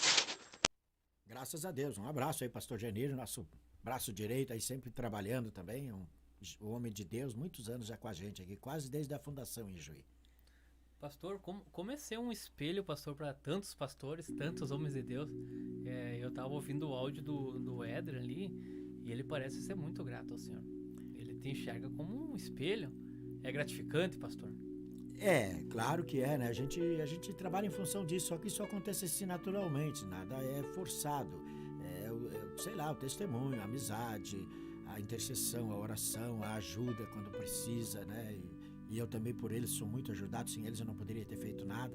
Eu sempre fundei alguns trabalhos, quase que praticamente todos os trabalhos eu fundei, com raríssimas exceções, e ali coloquei sempre alguém para ficar confiando, e eu fui adiante, porque a gente tem um sistema de trabalhar diferente, eu não pego dinheiro das igrejas, assim, eu não vem, a gente não tem um trabalho assim, dizer, o dinheiro quando arrecadou vem tudo para cá, não, fica tudo aí, porque vocês vão precisar trabalhar. Se eu for aí, vocês me pagam a despesa, eu vou ficar na casa de vocês e me dá um jeito aí. Né? Mas assim, essa aproximação vem em função, eu creio, disso aí. A gente não sabe muito bem explicar, Deus trabalha, né? Eu sou muito grato a Deus por todos eles, todos os nossos pastores que estão à frente do trabalho.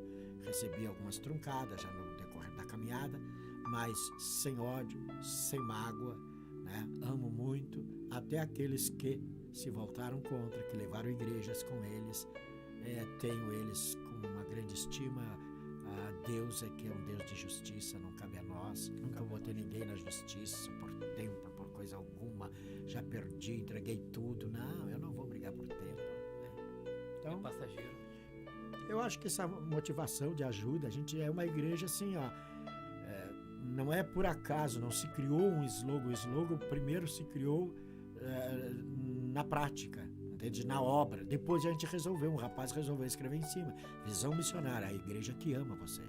Porque eu acredito que o amor está acima de todas as coisas. Né? E este amor tem que ser profundo e tem que ser sincero. Olha, pastor, e a gente olhando de fora assim, é admirável mesmo a união de vocês, o amor que há entre vocês, é admirável mesmo, parabéns. A gente vê, muitas vezes ministério um lutando contra o outro, né? E quando a gente vê assim, aqui eu tenho mais um áudio de outro pastor de Rio Grande, já vou colocar, e também o senhor vai ver que é gratidão, é admirável isso. Parabéns. Pastor Gilson da Rosa. Pastor Gilson, 2 e 5.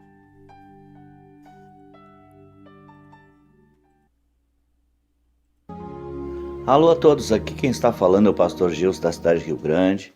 Estou entrando para testemunhar a respeito do pastor Antônio Carlos Oliveira, que é o fundador do trabalho da Visão Missionária Só Jesus Cristo Salva. Esse trabalho que tem sido um trabalho marcante aqui em todo o estado do Rio Grande do Sul, também nos países da África.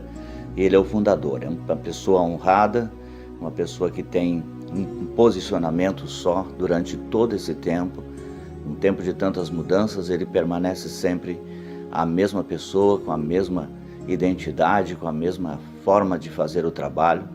Eu me sinto honrado por estar junto com ele durante todos esses muitos anos, né? Já desde o ano de 92 que trabalhamos juntos. Eu me sinto honrado de estar ao lado do pastor Antônio. A cidade de Juí está de parabéns por ter um homem de Deus, do calibre do pastor Antônio aí trabalhando aí na cidade de Juí e administrando todo esse nosso trabalho, né? Que temos também os países da África, onde também temos lá feito o trabalho missionário. O pastor Antônio Carlos é um grande homem de Deus, um homem que faz a diferença, né? Fundou esse ministério, que é um ministério que faz a diferença, uma igreja séria, uma igreja que se conduz de forma honesta e séria, pregando aquilo que realmente precisa ser pregado. Então que Deus abençoe aí, fica esse meu testemunho aí, desse companheiro de muitos anos aí. Deus abençoe pastor Antônio, Deus abençoe todos os ouvintes, e fica o meu testemunho aí, para honrar, né, a pessoa do pastor Antônio, e toda honra e glória a Jesus, mas a Bíblia diz que devemos dar honra a quem tem honra, né? E o pastor Antônio tem a honra de ser esse grande líder desse trabalho durante todos esses anos. Deus abençoe grandemente a todos, fica aí a minha saudação a todos os ouvintes. Um abraço aí para o meu querido pastor Gilson da Rosa, ele que cuida da igreja matriz, digamos assim, né? Que é onde foi fundado o trabalho lá em Rio Grande, começou lá, né? E hoje ele cuida da igreja lá, ele, a sua esposa Márcia, seu filho Mateus, tem um grande trabalho lá. Que Deus abençoe você, meu querido. Amigão, pastor. Oh! Desde 92. Com certeza, né? É muito amigo, muito da gente, né? Muito de chorar junto, muito de pegar junto. Aliás, todos são, essa que é uma verdade, né? Agora a gente vai para esse retiro estadual de obreiro mesmo lá. Nosso retiro estadual de obreiro é um pouco meio diferente de alguns retiros que se via antigamente, mas é muito choro, é muito abraço, é muita alegria junto, é uma coisa assim incrível o que Deus faz. Lembra a infância? Lembra tudo de bom. Lembra tudo de bom. Que coisa linda. E o senhor tem quantos filhos seus? Eu tenho 2 filhos. Eu criei 4 lá no tempo do mundo, tempo passado, né? Depois eu tive 7 anos no trabalho da igreja sozinho. E aí tem um outro testemunho, eu não vou contar o caso aqui. E aí Deus me agraciou com a minha esposa, a irmã Rosana, uma disjuntora fiel, como aí falou o pastor Éder. Ela é uma pessoa assim incrível, né? Não cairia naquela mesmice, me perdoa a minha sinceridade, de dizer que ela é 100% do meu ministério, porque se fosse 100% eu não estava aqui, nem precisava existir, né? Mas ela tem sim uma participação muito grande comigo. Eu tenho sempre essa liberdade de dizer, nós vamos para 27 anos de casado, nós nunca brigamos, nunca houve um dia que nós ficássemos uma manhã sem se falar. Isso não existe em nós. E ela me deu 2 filhos, né? O Filemon, que está aí para 26 anos já, né? E toca na igreja, no conjunto, é meu vice. E é meu vice não por ser meu filho, quero deixar isso bem claro aqui, porque com nós não funciona assim. E ele sabe disso. Ele é meu vice porque a igreja o escolheu. Eu não escolho. A igreja não é uma hereditariedade. Ah, não, agora sai o pai e eu fico no lugar. Até porque o salário ninguém vai querer. O salário é que faz muita gente querer continuar, às vezes, na obra, né? Mas ali não tem, então isso aí eu não quero para mim. Então, na realidade, ele é uma pessoa que me ajuda muito, muito, é um rapaz sensato, é um filho querido, né? E tem o outro Gessé que está afastado dos caminhos de Deus, é um filho que amo, nos damos muito bem e estou na esperança, sempre naquela esperança de que ele volta, como ele mesmo me diz, não se preocupa, pai, não é por falta de testemunho. O Filemon é teu vice, pastor? O Filemon é meu vice, escolhido pela igreja, né? Ele tá assistindo? Tá, ele tem um áudio também dele, mandou um áudio. Vamos escutar o áudio do Filemon.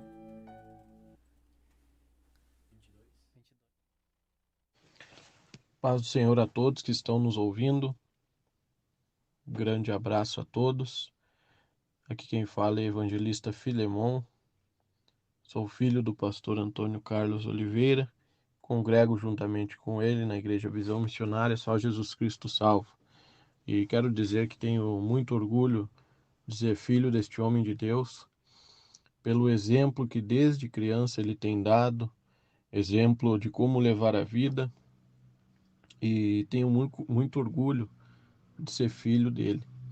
E posso dizer que o exemplo dele como pai é excelente, e o exemplo dele como homem de Deus é excelente também. E posso dizer que ele ensina tudo o que a gente precisa para ter a salvação da nossa alma. Hoje em dia é muito difícil, a gente vê muitas vezes as pessoas procurando, focando viver nessa vida terrena e esquecendo que nosso lugar não é aqui, que logo, logo mais nós estaremos com Jesus. E para isso, nós temos que ter referências e que ensinem a salvação da nossa alma. E eu posso dizer assim, que o pastor Antônio, como pai, tem feito um trabalho muito bom para mim, para meu irmão, e como um pastor, tem ensinado tudo aquilo que devemos aprender. Então eu sou grato a Deus pela vida dele, sou grato a Deus por tudo. E se ele não contou ainda, quem sabe ele poderia contar rapidamente o testemunho que eu acho muito bonito, que tem a ver comigo e com ele, a qual ainda eu era criança, e que Deus me curou. Que para muitos, na época, parecia que era loucura o que ele estava fazendo, mas eu entendo como filho e como homem de Deus que, acima de tudo, para cuidar da nossa família, a gente tem que ter fé em Deus, porque Deus, ele sabe e controla tudo. Então, se ele pudesse ter um espacinho para contar, seria bem interessante. Eu louvo a Deus mais uma vez pela vida do pastor Antônio e dizer novamente que amo muito você. Obrigado por tudo, a paz do Senhor a todos. Paz do Senhor, meu querido filho. Depois o pai te dá um beijão aí quando chegar. Um abraço. O Filemon, ele teve por trás desses áudios aqui, pastor. Conta como foi isso, pastor. Conta essa história. Tem tempo ainda. Eu vou procurar ser rápido, mas na realidade é assim, pode explanar, pastor. Você sabe que por isso que eu digo, eu falo demais que eu tenho que explicar a razão, entende? A razão. Eu fiquei 7 anos sem ser casado. Sem me casar, no caso. Na igreja, como pastor. Mas não era muito fácil, porque os comentários eram muito fortes contra. Muito forte. Aí o ministério se reunia, pastor, o senhor não ouve, nós lhe conhecemos, mas o senhor precisa casar. E eu fiquei bravo com o ministério. 7 anos. 7 anos eu tive sozinho. Mas já no ministério, de pastor. Né? Aí, então, ocorreu o quê? Aquela coisa assim de que eu precisava casar. O ministério queria que eu casasse. Eu morava com a minha mãe, que hoje já partiu. E eu cheguei em casa e disse para a mamãe, o ministério agora está me pressionando, quer que eu case? Eu até briguei com eles, eu fui estúpido com o ministério na época, que eu disse, se vocês querem que eu case, então, eu não sinto com quem casar, nem sinto razão para casar, não gosto assim, de ninguém para casar, tu faz o seguinte, vocês botem na Folha de São Paulo, pastor no Sul precisa casar, se aparecer alguém, vocês me chamam. E virei as costas e saí da reunião do ministério, e fui para casa mal. Cheguei em casa e falei com a minha mãe, e a minha mãe disse, mas meu filho, será que eles não têm razão? Será que tu não devia mesmo? Eu digo, mas mãe, com quem? Eu não gosto de ninguém, eu estou indo bem, é Cristo, eu gostar que eu digo assim, no sentido de casar, né? Mas aí passou e eu fui dormir. E o Senhor me apareceu na noite, para aqueles que creem, e falou comigo. E eu tinha lido um livro que contava a história de um missionário que no Amazonas foi pregar o evangelho e a esposa dele no percurso, morreu e ele enterrou ela na beira de um rio. Porque retornar para o povoado não dava tempo, era muito longe. Ele tinha uma missão entre os índios, então ele enterrou ela e seguiu para a missão entre os índios. Aquilo me tocava muito. E Deus falou comigo, se diversas pessoas têm perdido famílias por amor à minha obra, não seria demais tu constituir uma família por amor à minha obra? É mais fácil perder ou constituir? Aí eu reuni o ministério de novo, pedi perdão, e aí eu conhecia lá como membro da igreja, que hoje é minha esposa, a irmã Rosana, conversei com ela, tem uma história muito interessante, porque eu digo, olha, se você quiser, eu tô falando isso como uma pessoa de Deus, que eu sei que você é, a sinceridade que você tem em servir a Deus, testemunho e tudo, mas eu não morro de paixão, eu não amo. Mas ela quis, aceitou também. Eu sei que deu um mês, E eu me tornei o cara mais apaixonado do mundo, né? E sou hoje um velho apaixonadíssimo. Quer dizer, Deus faz uma coisa assim incrível, né? E aí o primeiro filho que veio o Filemão. E aí, como veio o Filemão, ele teve um problema interno. Ele já nasceu, já foi direto para a UTI, tomou água de parto, deu uma série de coisas nele lá. Ele foi direto para a UTI. E aí desenganaram ele. Disseram que ele não ia sobreviver. Naquele tempo, eu ainda estava na Câmara de Vereadores, então eu tinha um projeto de saúde muito bom, um plano de saúde muito bom. E eu tratei ele na Unimed, né? E a doutora disse, olha, não, isso aí não tem volta, o pai. A não ser que o senhor leve ele para Porto Alegre e ele vai ter aí, 5% de chance de viver. O que está mantendo ele é esses remédios fortes que dava. Quando iam trocar na época as fraldas dele ali, era terrível, porque o cheiro de infecção inundava o quarto todo, né? Todinho.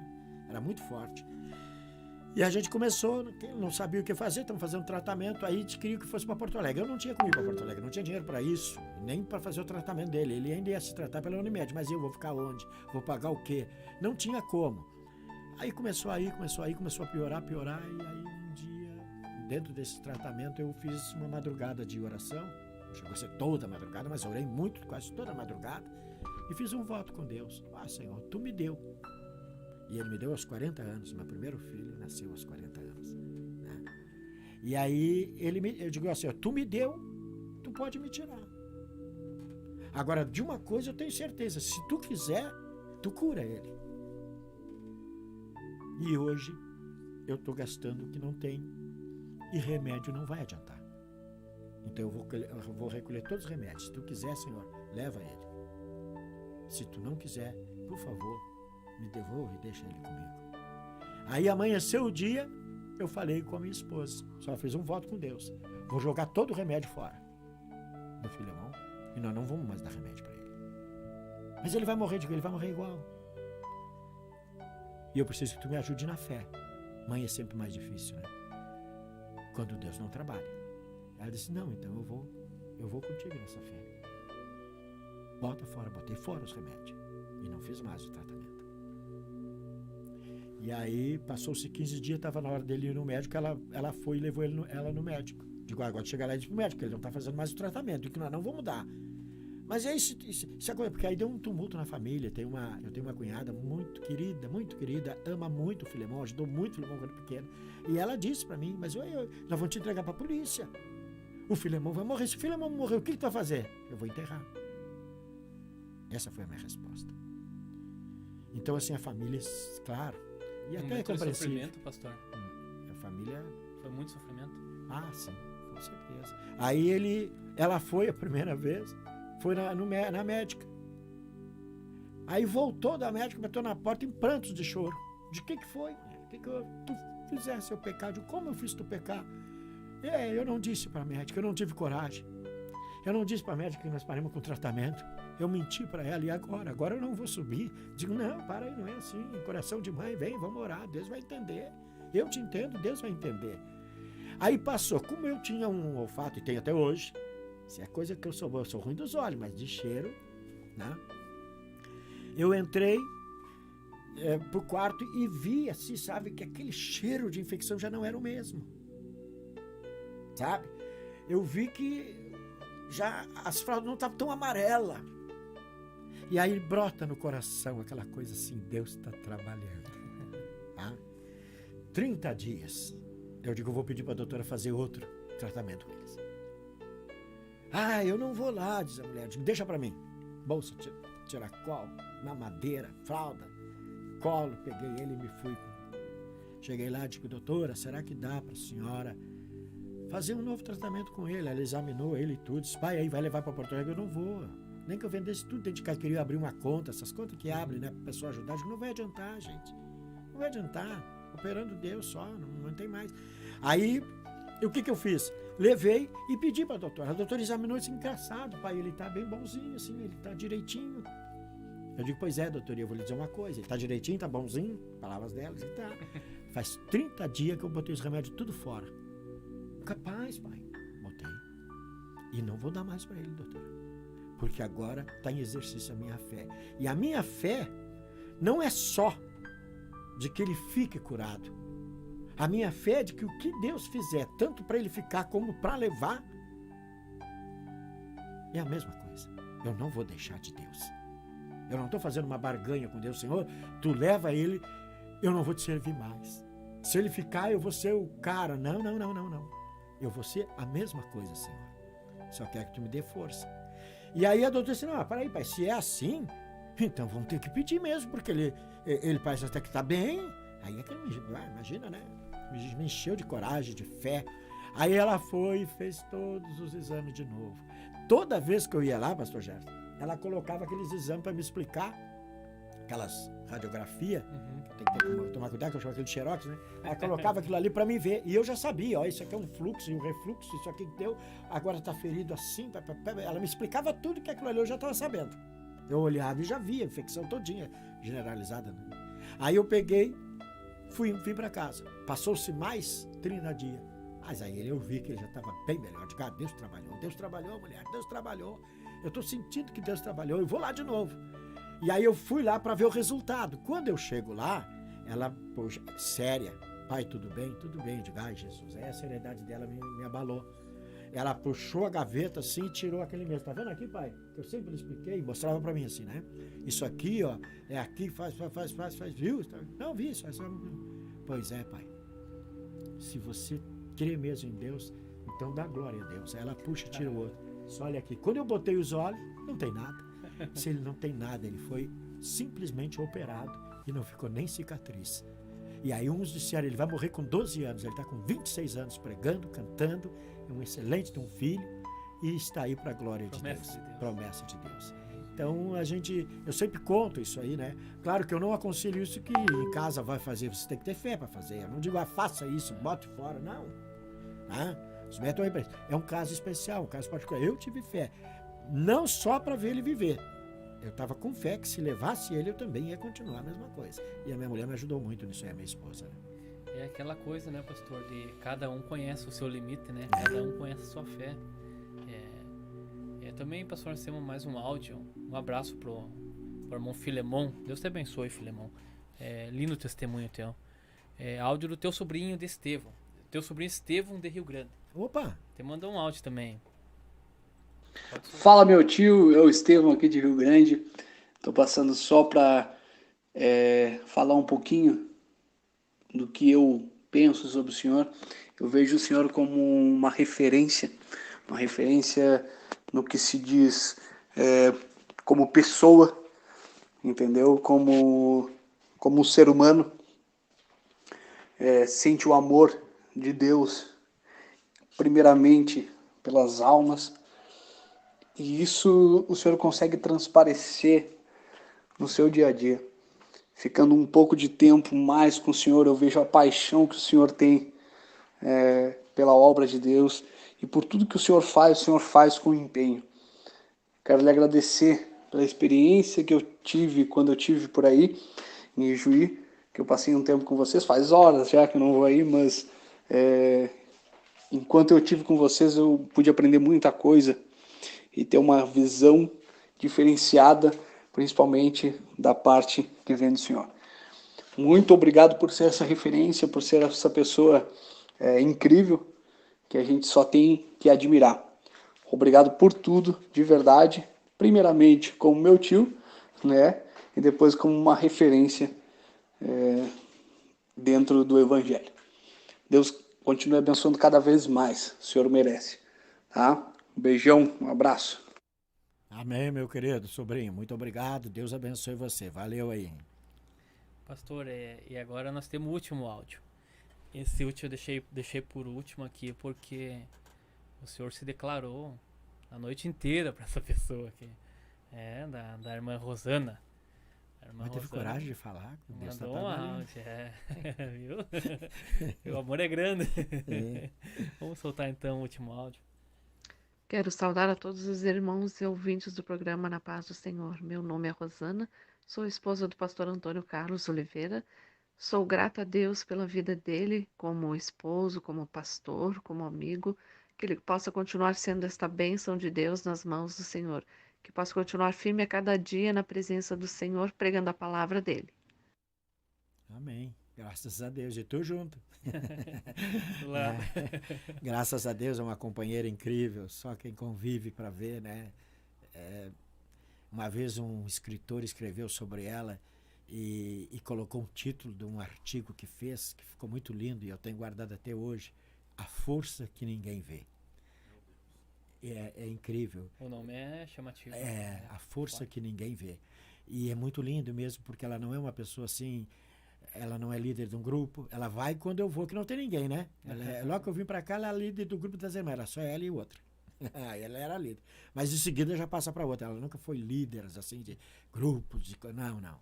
É esse trabalho lado a lado, chorar junto, orar junto, jejuar junto, sofrer junto. Então, assim, isso é uma coisa que a igreja não vê em si, a não ser os que estão mais próximos, né? Mas Deus vê. E eu achei muito interessante, né? A força que ninguém vê. Tá aí, essa é a minha esposa. Quantos anos vocês estão juntos, pastor? 27 anos, se eu errar eu vou apanhar, mas eu acho que é 27 anos. Vai ser cobrado em casa. Vai ser cobrado, 27 anos.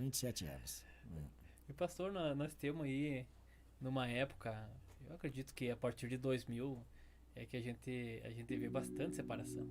Tu pode ver que tem bastante mãe solteira, ou os segundos casamentos, terceiros casamentos. E qual que é o segredo, pastor, para ter uma relação de 27 anos? Qual que é o segredo? Tem algum segredo? Tem alguma fórmula mágica? Não, a fórmula não é mágica. Na realidade, eu vejo assim, hoje eu vejo assim. Primeiro, é que a gente diz sempre, né? Mas diz, mas às vezes nem faz. Eu sempre digo para ela, isso é como um raio de um aro de bicicleta. Quando nós casamos, nós saímos de polos diferentes, né? Aí no polo diferente, nós nos encontramos. Aonde que se encontram os raios? No centro, para firmar todo um círculo, uma roda. Então, na realidade, o que acontece? Hoje é Cristo. Se tu sair de onde sair e for converger o teu casamento verdadeiramente para Cristo, aí tu vai durar até que Ele te chame. Pode parecer assim tão simples, não, talvez não seja simples, mas, por exemplo, hoje ninguém mais paga preço no casamento, né? É o cara olhar com cara feia, vai ver, eu vou embora, não te quero mais. A gente paga preço, casamento paga preço. Quer ser feliz, tem que pagar preço, tem que chorar junto, né? Alguns, não é o meu caso, mas em algumas vezes tem que se engolir algum sapo, né? O casamento, ele precisa de esforço, como todas as coisas na vida. Tudo que tu fizer requer de esforço, inclusive a salvação. Desde os tempos de João Batista que o reino dos céus é adquirido com esforço. Cristo pagou o preço, mas nós temos que nos esforçar para chegar lá. Então, de igual forma, um casamento. Eu acho assim que tu tem que te esforçar. E outra, amar mesmo, amar com obra, amar com gesto. Eu dou estudo aí, às vezes, para casais, né? Você tem que amar com gesto. Qual é o gesto que tu fez para tua esposa? Tu escreveu alguma vez alguma carta para ela? Já escrevesse algumas linhas? Mesmo sem ser poeta, já fizesse uma poesiazinha para ela? Tu já soube elogiar quando ela erra? Porque elogiar quando acerta, isso faz os publicanos mesmo. Mas elogiar quando erra, queimou o arroz lá. Hoje queimei o arroz no amor. Esse arroz aí, esse é 1 em milhares. Tu acertou milhares por causa de um, capaz. Vamos lá, vamos comprar alguma coisinha aí fora, vamos comer fora. Sabe, saber valorizar a pessoa que está do teu lado. Eu acho que isso é importante. Ser grato. A ingratidão é uma coisa que dói até no coração de Deus. Então, ser grato com a pessoa que está do teu lado. Saber que o que está do teu lado é o melhor que Deus te deu. Hoje, qual a mulher mais linda do mundo? Pode me dar risada de mim. É a minha esposa, ela é minha. Qual a mulher que eu mais amo? É a minha esposa, ela é minha, foi Deus quem me deu. Mas tem mais bonita, tem mais artista, que hoje está muito correndo atrás disso, né? Desses ibope. Tem. Mas a minha é minha. Fernando Pessoa disse certa vez com relação a um poema: o Tejo é maior que o rio que passa na minha aldeia. Mas o Tejo não é maior que o rio que passa na minha aldeia, porque o Tejo não é o rio que passa na minha aldeia. O que ele quis dizer com isso? O riozinho é pequeno, o Tejo é enorme, é grandão, mas eles tiram o sustento e água do arroiozinho deles, lavam a roupa no arroiozinho deles, aguam as plantas no arroiozinho deles. Então o que me importa a grandiosidade do Tejo? O que me importa a grandiosidade de outras mulheres? Se a maior está comigo. Aleluia. Isso é gratidão. E isso gera amor. Então, assim, a gente tem que saber amar. Uma vez eu fui fazer uma campanha na Igreja Batista Filadélfia de Alvorada. Eu saí sem um beijinho de casa. E aquilo me doeu muito. Eu digo, eu não vou ser mais o mesmo para pregar. Eu digo, Senhor, tem misericórdia de mim. Como assim? Não podia, sabe? E aí, quando eu cheguei lá, na casa do pastor Edemar Bassani, quando eu cheguei lá, abro o meu e-mail e tá o quê? Perdão, eu nem beijei quando você saiu, mas eu te amo. Foi a melhor mensagem que eu trouxe em Alvorada, na Igreja Batista. Entendo como quiser. Então, assim, ó, é esse convívio, sabe? É essa... fazer aquilo que a pessoa quer. Porque às vezes tu faz uma coisa, eu digo assim, eu acho que ela tá me escutando, ela vai saber, ele vai falar nisso. Eu faço 27 anos que sirvo café para ela na cama. Todos os dias de manhã. Sempre. A não ser quando ela não quer. Sempre. E aí quando dá, ainda procura alguma coisinha especial. Quando é o Dia Internacional da Mulher, o cafezinho vem com uma rosa. Quando é o aniversário, vem com uma coisa. Sirvo sempre. Eu gosto? Não, ela sabe que eu não gosto. Café para mim na cama é para doente. Pastor. Mas no caso dela, é diferenciado. Ela gosta. Se ela gosta, eu vou fazer o que ela gosta. É essa que é essa diferença. Assim como ela faz para mim muitas coisas que de repente ela não gosta, as mínimas coisas, mas ela sabe que eu gosto. Então ela faz. E tu fazer o que tu não gosta para agradar quem tu ama tem um valor muito maior do que tu fazer só aquilo que tu gosta para tentar agradar. Ah, mas tu fez porque tu gosta. Cristo disse que te amava e fez o que não queria. Morreu por nós. Este é o amor que nós temos que ter. A Bíblia diz, né? Que nosso amor seja o mesmo amor que Cristo teve pela igreja, que chegou ao ponto de morrer por ele. Então eu acho que é isso aí, né? Não tem muito segredo, é Cristo. Tu sabe que tem mão vivo e a partir de hoje vai ter muita esposa cobrando carta, cobrando café. Na realidade, assim, ó, porque o trabalho também é uma coisa que a gente tem que dominar muito, o homem que trabalha, né? Não é difícil, é muito difícil. O homem trabalha, o homem chega cansado, a mulher chega louca para contar coisa, tá louca, ele chega em casa. Quando os dois trabalham é muito dificultoso. Eu optei, mesmo na pequenez do nosso salário, eu optei assim, de que ela nunca trabalhasse. Tem que cuidar de mim, eu vou cuidar de você. Vamos tocar o barco assim, né? Juntos, para cuidar dos nossos filhos. Ela é uma mãe excelente. Então, na realidade, é isto. É saber agradar, fazer aquilo que a pessoa gosta. Tu gosta? Então eu vou fazer. Ah, mas eu não gosto, mas não importa. O meu amor se supera. Isto é amor. Agora, tu só vai querer fazer o que tu gosta. Uma vez um sujeito que eu gostava muito de jogar aqueles jogo americano, que tem aqueles luvão grande, que pega aquelas bolecas que vem tinindo, né? A mulher dele estava de aniversário, ele comprou uma luva daquela, levou e deu pra mulher. A mulher olhou e disse, o que eu vou fazer com isso aí? Só pra te dar na cara. Aí já saiu, já tá uns 4, né? Por quê? Porque às vezes tem gente na igreja, às vezes até fala português, alguns falam até em outros idiomas, uns falam línguas estranhas, lindo demais. E eu fico sempre cobrando. E você sabe falar a língua mulher? Se você aprender a falar a língua mulher, o teu lar vai ser muito melhor. Essa que é a verdade. Fica por aí. Coisa linda, pastor. Nem tudo é eterno, a não ser nossa salvação, né? Infelizmente, pastor, estamos chegando ao fim do programa. A gente tem conteúdo aí, meus queridos, para mais 2, 3 horas tranquilos. Foi uma honra, pastor. Foi uma honra ter o Senhor conosco aqui essa noite. Hoje não está meu companheiro Marcos Alex, o presbítero Marcos Alex não está aí. Quero mandar um abraço para ele, que na próxima quarta ele vai estar aí, com certeza. Também eu quero aproveitar o momento para mandar um abraço para minha mãe. Minha mãe acompanha os programas direto, né? E às vezes ela me cobra, não vai me mandar um abraço? Vou mandar um abraço para a mãe, Deus te abençoe, mãe. Eu vou de carona então nesse abraço, mãe. Eu gosto de abraçar também, né? Vai um abraço aí. E foi uma honra, pastor. Infelizmente vão ter que acabar. Suas considerações finais, pastor. Olha, você fala em honra e tudo pra gente é uma honra. Falar de Cristo, estar com o homem de Deus é sempre uma honra. E eu me sinto bastante lisonjeado de ter receber esse convite, vem com muita humildade, né? E quero agradecer a Rádio IECN, quero agradecer vocês, né, por todo esse carinho, quero agradecer por essa surpresa, porque no final houve muitos vídeos aí, né? Mas que Deus, muitos áudios, né? Mas que Deus continue abençoando vocês e continue nessa fé de que um clique, com certeza, vai salvar muita gente. Amém.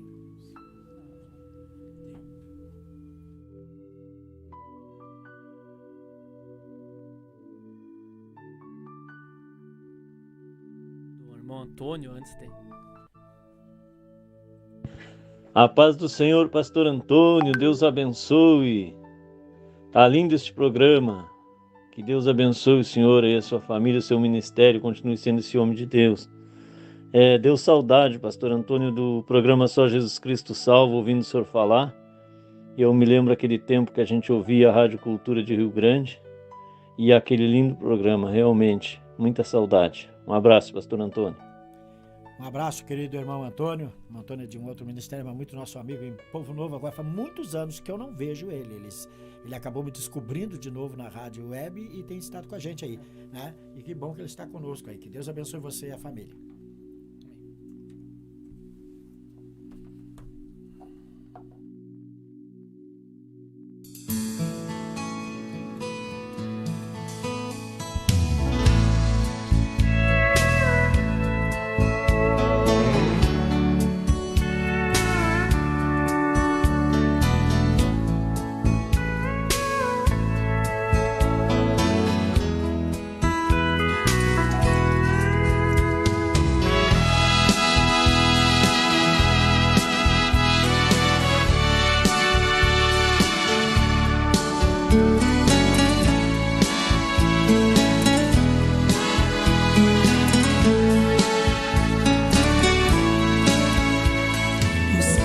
Banhados de sangue, no rosto poeira e suor.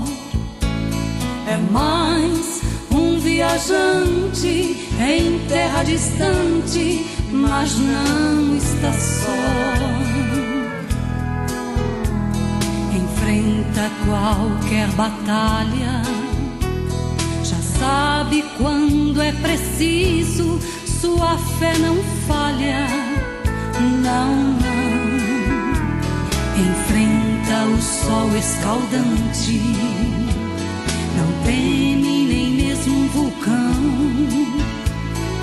Traz estampado no peito a força de um campeão que aprendeu a transpor as montanhas. Vitória é sua façanha, é um gigante na fé. Aprendeu a transpor as montanhas. Vitória é sua façanha, é um gigante na fé. É um herói que não tem medalha, mas sua história não dá pra esconder. De Deus vem sua vitória, também o troféu que vai receber. Por levar a preciosa semente ao povo carente de vida e luz. Vai trocar a cruz pela coroa e receber o prêmio das mãos de Jesus.